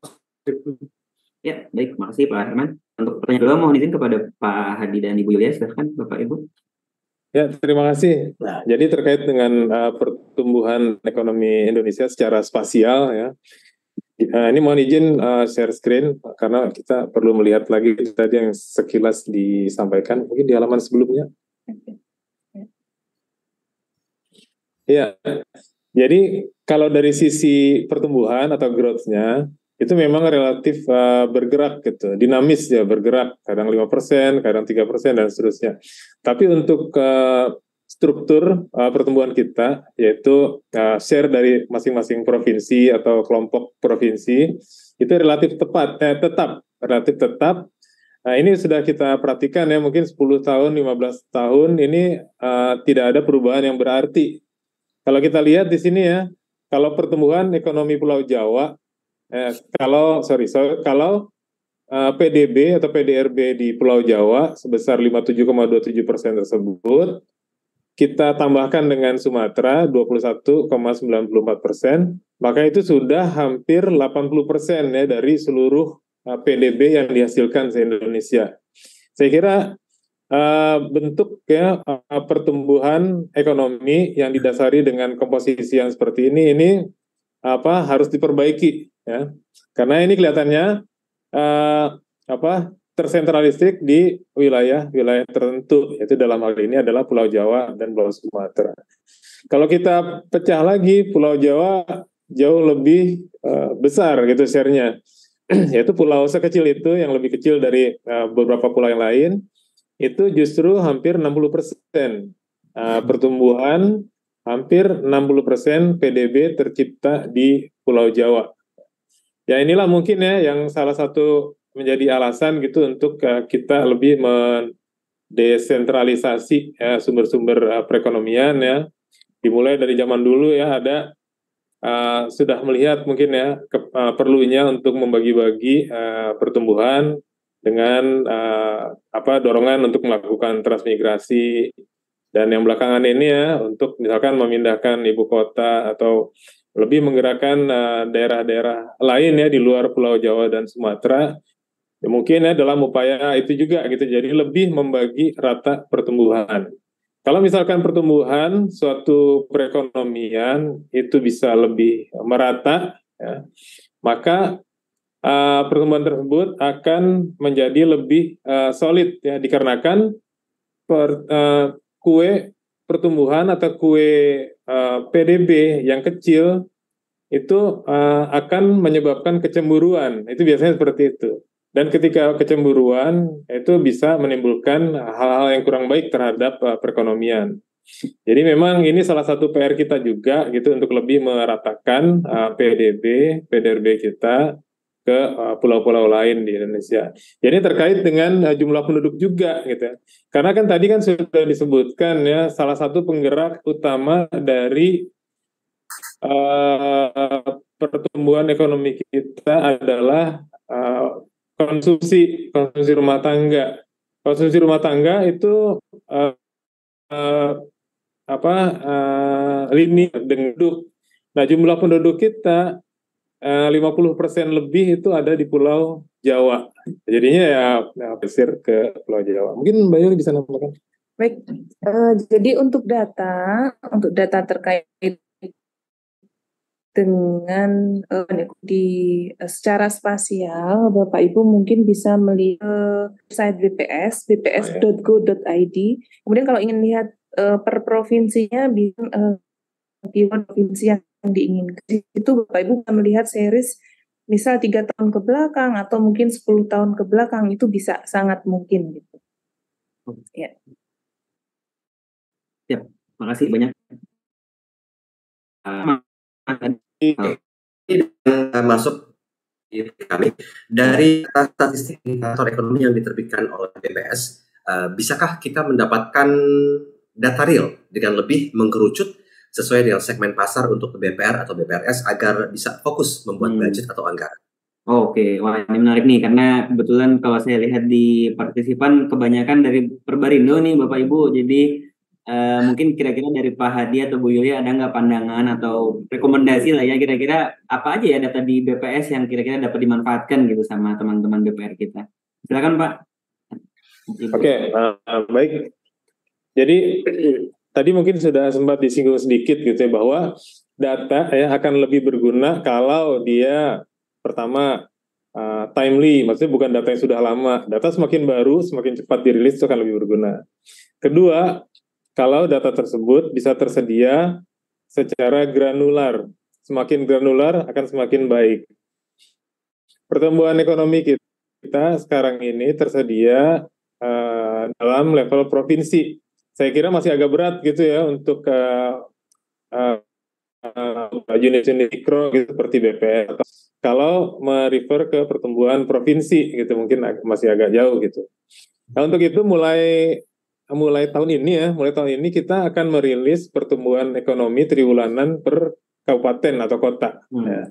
Saya kira ini sangat bisa gitu dijadikan acuan gitu untuk pengambilan kebijakan para pelaku usaha gitu, termasuk di bidang finansial juga gitu. Dan ini akan rutin ya kita rilis setiap triwulan karena memang tuntutannya seperti itu. Dan ini akan bisa kita segera gunakan.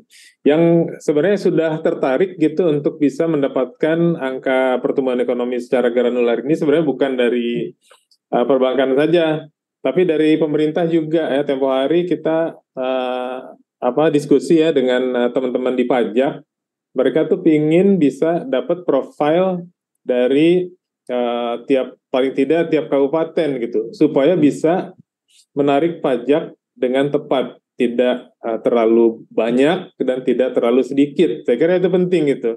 Dan mereka selama ini hanya mengandalkan PDRB provinsi gitu, yang kalau dalam satu provinsi ya itu bisa jauh gitu perkembangannya. Misalkan untuk yang di pantai atau di sebelah barat dengan timur itu bisa beda jauh. Tapi kalau level kabupaten, kota, saya kira itu sudah cukup bagus gitu untuk bisa menjadi indikator ekonomi sebagai pengambil keputusan. Oke, baik Pak. Jadi terima kasih banyak Pak. Gimana Mas Daryl? Ya, ini sepertinya sudah selesai pertanyaan terpilihnya. Sesaat lagi kita akan masuk ke token of appreciation. Tapi mungkin boleh kita ambil konklusinya, Mas Rifki. Silakan. Oh iya, siap. Baik. Terima kasih banyak Bapak Ibu semuanya. Diskusinya sangat seru sekali nih sampai ngaret.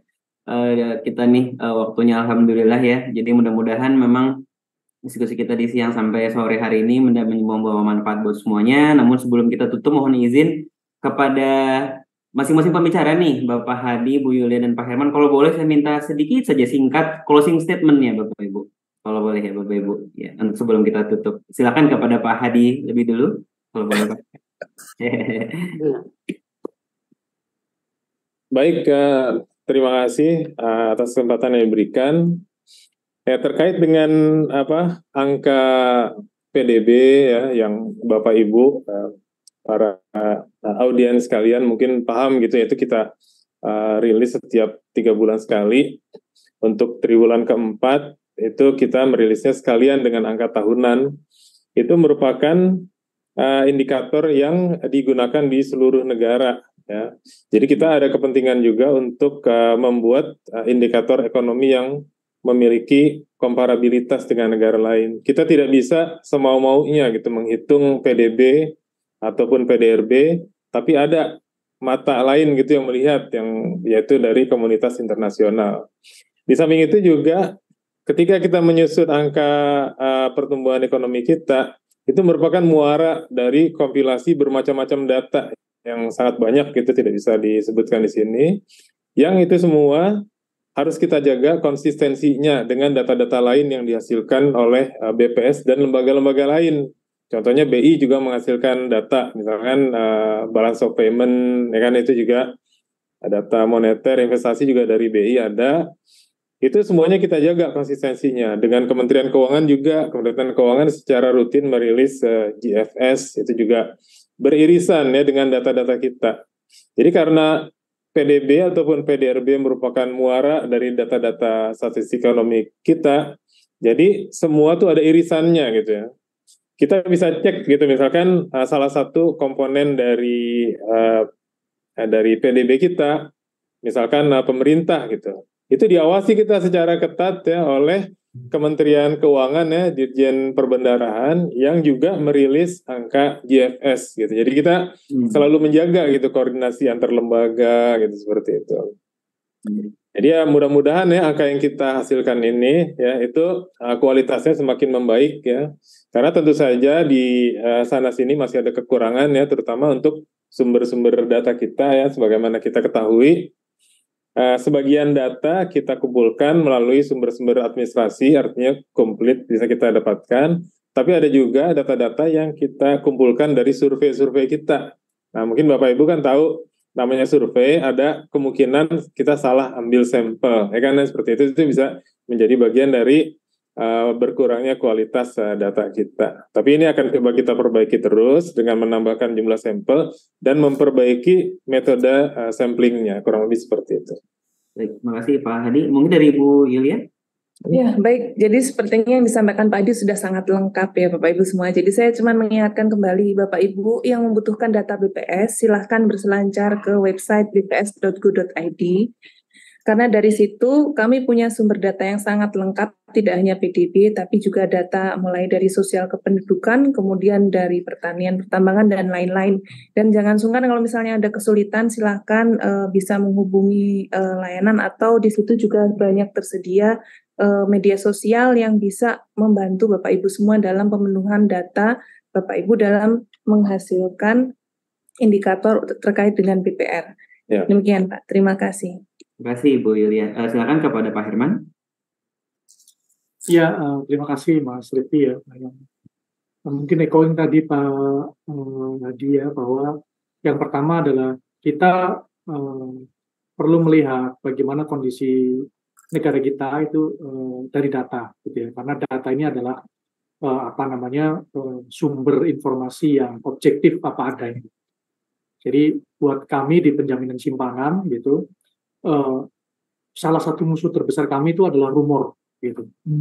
Nah, karena rumor itu akan membentuk ekspektasi gitu. Nah, ekspektasi ini berbahaya nih kalau misalnya kita percaya akan suatu rumor atau ekspektasi bahwa katakanlah misalnya suatu negara akan menghadapi tantangan yang besar gitu, maka semua orang akan cenderung menyimpan gitu, nggak konsumsi. Nah, itu akhirnya kejadian tadi C-nya turun, pertumbuhannya betul-betul melambat, padahal itu semuanya diawali dari rumor yang membentuk ekspektasi berjamaah gitu ya. Oleh sebab itu, dalam kesempatan yang baik ini, dan kebetulan memang topiknya pas gitu ya, tadi ada baiknya kita dalam menyikapi mungkin barangkali informasi-informasi yang saat ini itu sudah, kalau dulu itu mungkin sebelum zaman digital itu informasi itu mahal gitu ya, didapat dan tidak mudah, tapi sekarang gampang sekali untuk didapat, sangat mudah, dengan biaya yang murah gitu ya. Tapi kadang-kadang ada drawback-nya, yaitu kadang-kadang ada informasi-informasi yang tidak berdasarkan atau berbasis pada data. Nah, ini berbahaya. Oleh sebab itu di sini kami mengimbau, mari kita kembali kepada data. Tadi salah satunya juga sudah presentasikan salah satu data reliable yang bisa kita gunakan adalah dari BPS ya, www.bps.go.id. Nah juga kalau dari LPS, data mengenai penjaminan simpanan juga bisa diakses di www.lps.go.id. Ya di situ nanti kita bisa lihat bagaimana pergerakan simpanan seperti apa gitu di Indonesia. Dan terkait juga dengan kembali lagi kepada data bahwa yang pertama data itu harus reliable gitu ya.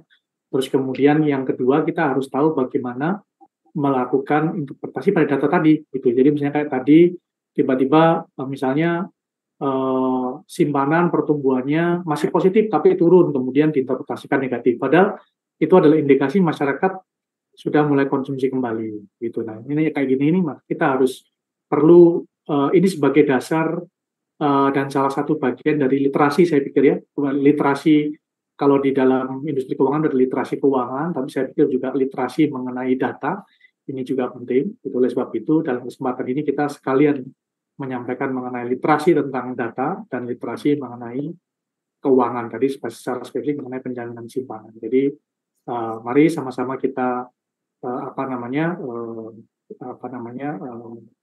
kembali menyaring informasi-informasi yang berseliweran itu kita kembalikan kepada data. Mungkin itu aja, dan terakhir mungkin barangkali pesan sponsor LPS, sahabat nasabah Indonesia, LPS aman tenang pasti gitu ya. Terima kasih. Terima kasih Pak.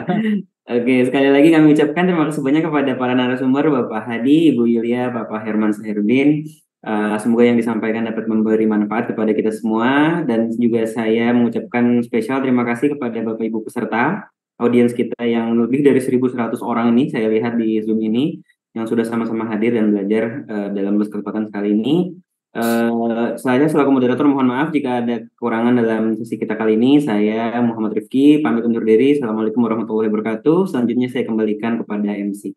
Silakan Bapak. Rifki, berkenan untuk tetap berada di Zoom, Pak Hadi Susanto, kemudian Ibu Yulia dan juga Pak Herman, karena ini sebagai sebuah bentuk apresiasi. Pak, mohon izin ada token of appreciation. Tentunya kita akan berikan kesempatan sebagai penyerahan token appreciation kali ini Pak Hadi dan Ibu Yulia Trimardini serta Pak Herman berkenan untuk tetap di tempat. Token pertama akan diberikan kepada Pak Hadi Susanto yang akan diserahkan oleh Pak Herman Sahirudin. Pak Herman, silakan secara disampaikan. Terima kasih Pak. Kepada Pak Hadi Susanto, mohon izin kami sampaikan token of appreciation sebagai bentuk penghargaan dan apresiasi kami dari LPS Pak atas kontribusi Bapak hari ini dalam memberikan pencerahan literasi data. Terima kasih Pak Hadi. Terima kasih Pak. Nanti insya Allah ini yang realnya kita kirim Pak. Baik, yang real kita foto sebentar ya. Oke, baik. Sebentar, 1, 2, 3. Oke, baiklah. Nah, berikutnya akan diserahkan kepada Ibu Yulia Trimardani yang Pak Herman Sahirudin berkenan kembali secara langsung menyampaikan token of appreciation ini. Baik, terima kasih. Yang kami hormati Bu Yulia Trimardani, juga kami ucapkan terima kasih Bu. Ini adalah satu bentuk apresiasi yang kami dari LPS atas kontribusi Ibu untuk memberikan literasi data hari ini bersama Pak Hadi kepada lebih dari 1.000 peserta ya, baik dari rekan-rekan ICI maupun dari PPR dan tadi dari beberapa rekan asosiasi ya tadi ya. Sekali lagi terima kasih kami ucapkan Bu. Terima kasih banyak juga Pak Herman. Siap, nanti kami realnya kami kirim. Oke. Berfoto terlebih dahulu ya, mungkin ya, kita foto sebentar ya. Yang ketiga, 1, 2, dan 3. Oke, baik. Ya, terima kasih Ibu Yulia Trimardani sudah bergabung bersama dengan kami. Pak Herman Sahirudin, terima kasih banyak. Juga tentunya ada Pak Rifki selaku moderator kita, Pak Hadi Susanto juga terima kasih banyak. Ini insight yang sangat luar biasa tentang bagaimanakah sebetulnya pertumbuhan ekonomi di kuartal kedua di Indonesia ini. Semoga menjadi hal yang betul-betul membuat kita tuh sadar akan pentingnya perekonomian secara nasional. Nah, sesi diskusi sudah kita akhiri. Kita akan coba masuk menuju ke quizzes. Nah, jadi sebelum kita akhiri kegiatan webinar kali ini tentang kajian pertumbuhan ekonomi kuartal 2 pada hari ini, tentunya saya akan mengajak Bapak Ibu semuanya dan peserta yang hadir di Zoom ini untuk ikutan kuisis. Caranya seperti apa? Nih, saya ajak kepada Anda.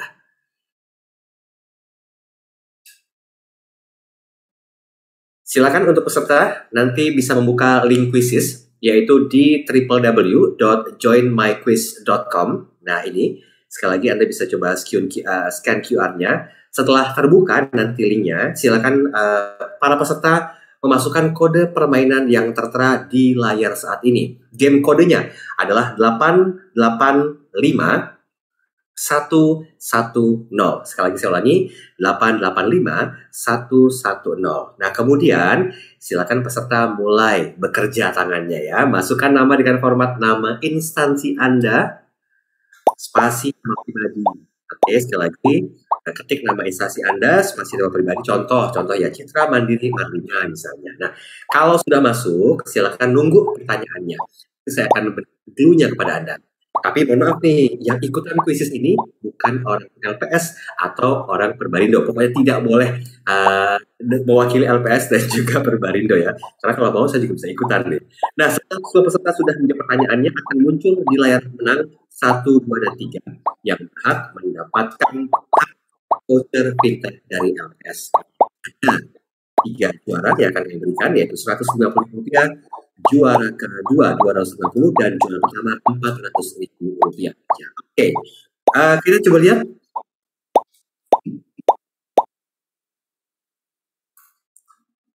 Iya, ini kecil sekali. Hanwa 100. Kemudian coba kita lihat lagi siapa lagi nih yang berhasil menjawabnya. Game code-nya cara ini. Oke. Wow, luar biasa. Ada 150 pastinya minimal. Ini yang menjadi persyaratan kita baru 121, 103, terus 124, terus bertambah 26, hampir menjadi 130.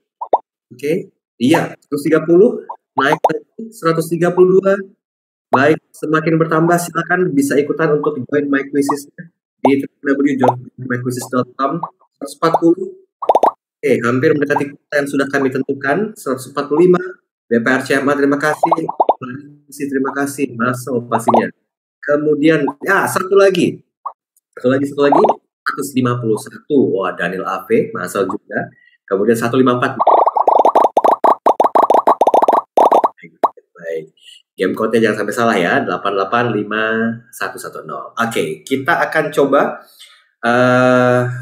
masuk. Yap, akan start ya. Sebentar, siap. Langsung kita 1, 2, 3. Nah, ini dia. Wow. Wah, luar biasa. Feriha, Alwin, juga Poppy Ferry. Ini sangat luar biasa loh responnya. Listening, terima kasih. Wow.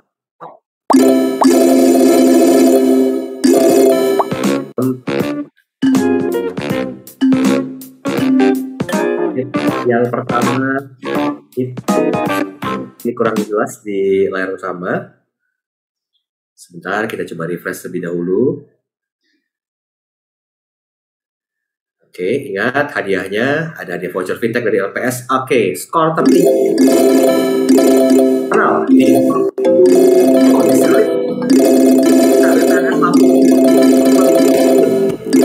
Ya, sama.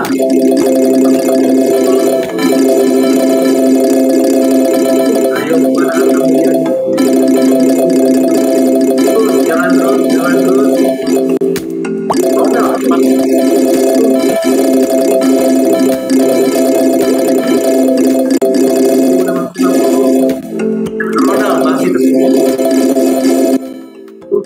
Oke, akurasi masih 85% pastinya. Pada Adiansyah WP sekarang dengan 6.430 disalib oleh BPR Multi Makmur Maulana 6.400. Dedi Triana sekarang di 6.460. Kadek Edi Setiawan juga sama 6.460. Ayo Pak Kadek, Pak Dedi silakan berjuang untuk mendapatkan hadiah menariknya. BPR Multi Makmur Maulana Tambah lagi 10, ayo silakan. 6.450. Wuri. Tiba nongol dengan 7.200, luar biasa. Isno di 7.170. Pak Retno di 7.140. Itu di 7.130. Dan Lisa di 7.110. Akankah kita hentikan? Ingat akurasinya masih ada di angka 85%. Ya, sementara ini kita masih menunggu kabar apakah nanti akan dihentikan. Ini yang kami tampilkan di sini adalah 5 teratas yang berhasil mengikuti dengan join code-nya di 885110. Ya, bagi Anda yang beruntung, nanti Anda akan mendapatkan Rp150.000 untuk juara 3, juara 2 Rp250.000 dan juara pertama Rp400.000 dan dipotong pajak. Nah, untuk Anda para pemenang dari insan BPR, hadiah akan diberikan dalam bentuk saldo BPR e-cash. Kita masih menunggu keputusan final. Sementara Wuri ada di angka 7.200, Isno 7.110, kemudian Retno di 7.140, ada Silk di 7.130 dan Lisa di 7.110. Kita akan countdown ya. Ini sudah 250 orang selesai. 3, 2, 1, selesai. Oke.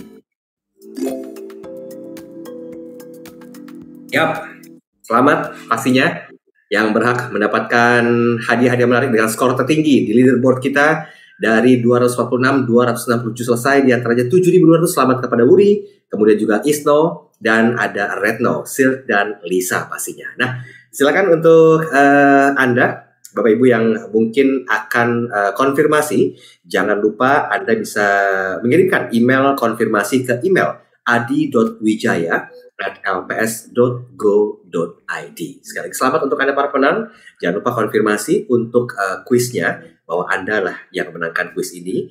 Nah, sekali lagi Anda bisa coba kirimkan ke email adi.wijaya@lps.go.id dengan subjek, jangan lupa subjeknya ya, pemenang diskusi ekonomi LPS, dan di body atau di badan emailnya itu Bapak Ibu tuliskan nama, kemudian juga nomor telepon serta jenis fintech yang akan diberikan.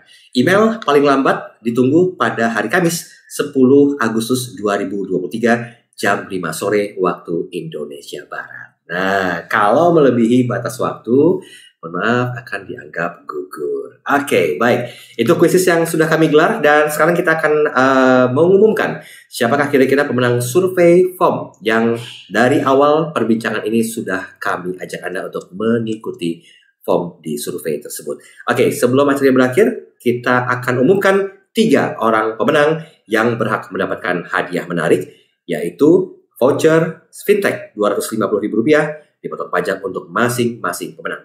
Selamat untuk Pak Dedi Triana.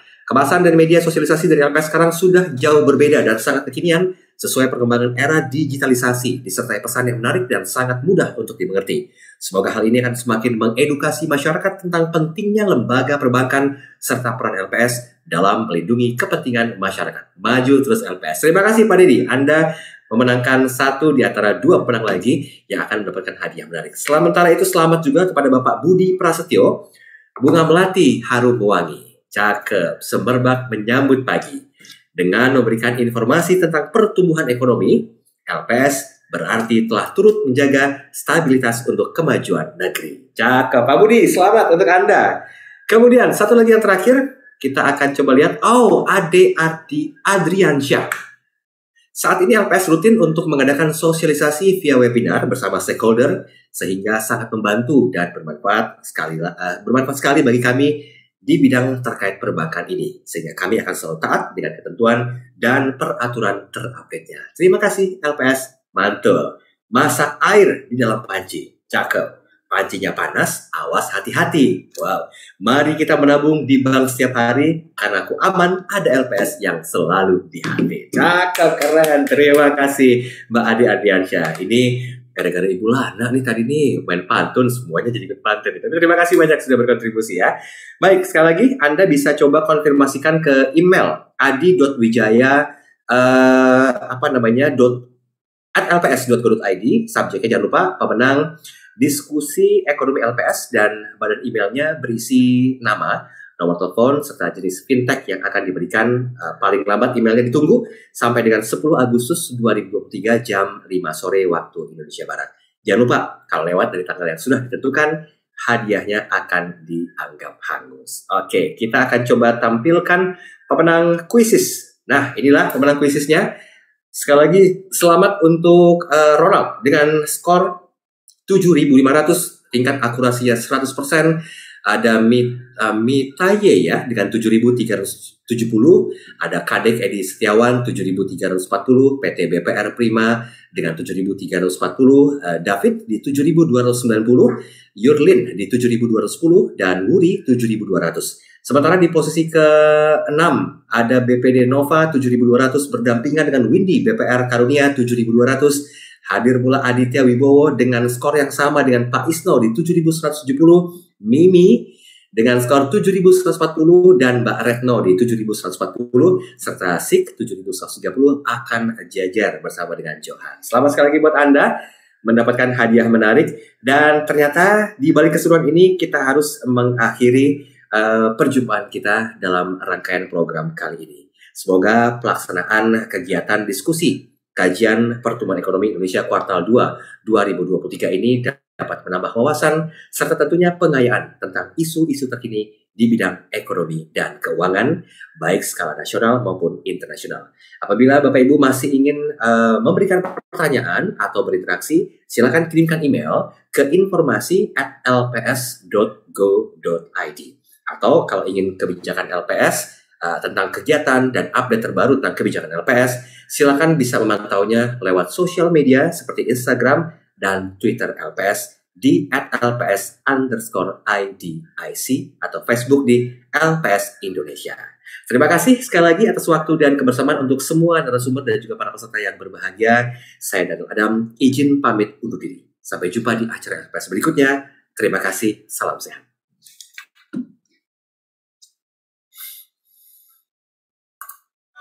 Tak perlu berpikir dua kali untuk menabung.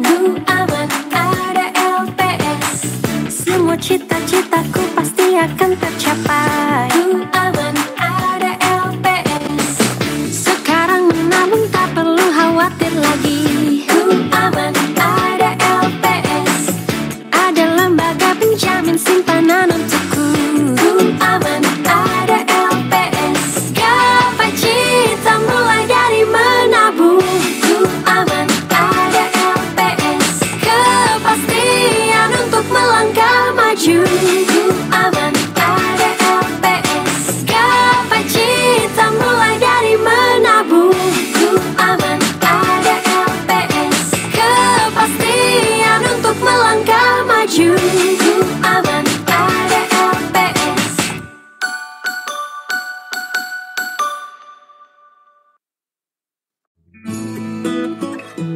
Saya penjual batik.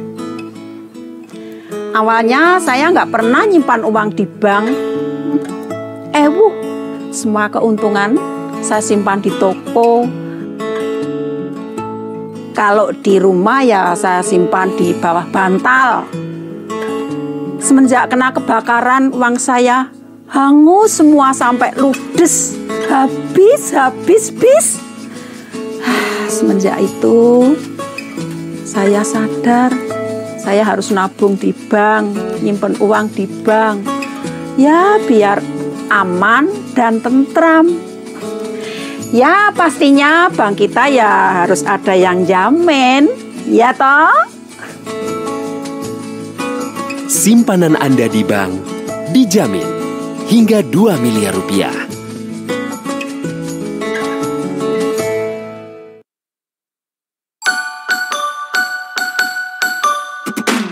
Tak perlu berpikir dua kali untuk menabung. Aman ada LPS. Semua cita-citaku pasti akan tercapai. Aman ada LPS. Sekarang menabung tak perlu khawatir lagi. Aman ada LPS. Ada lembaga penjamin simpanan untukku.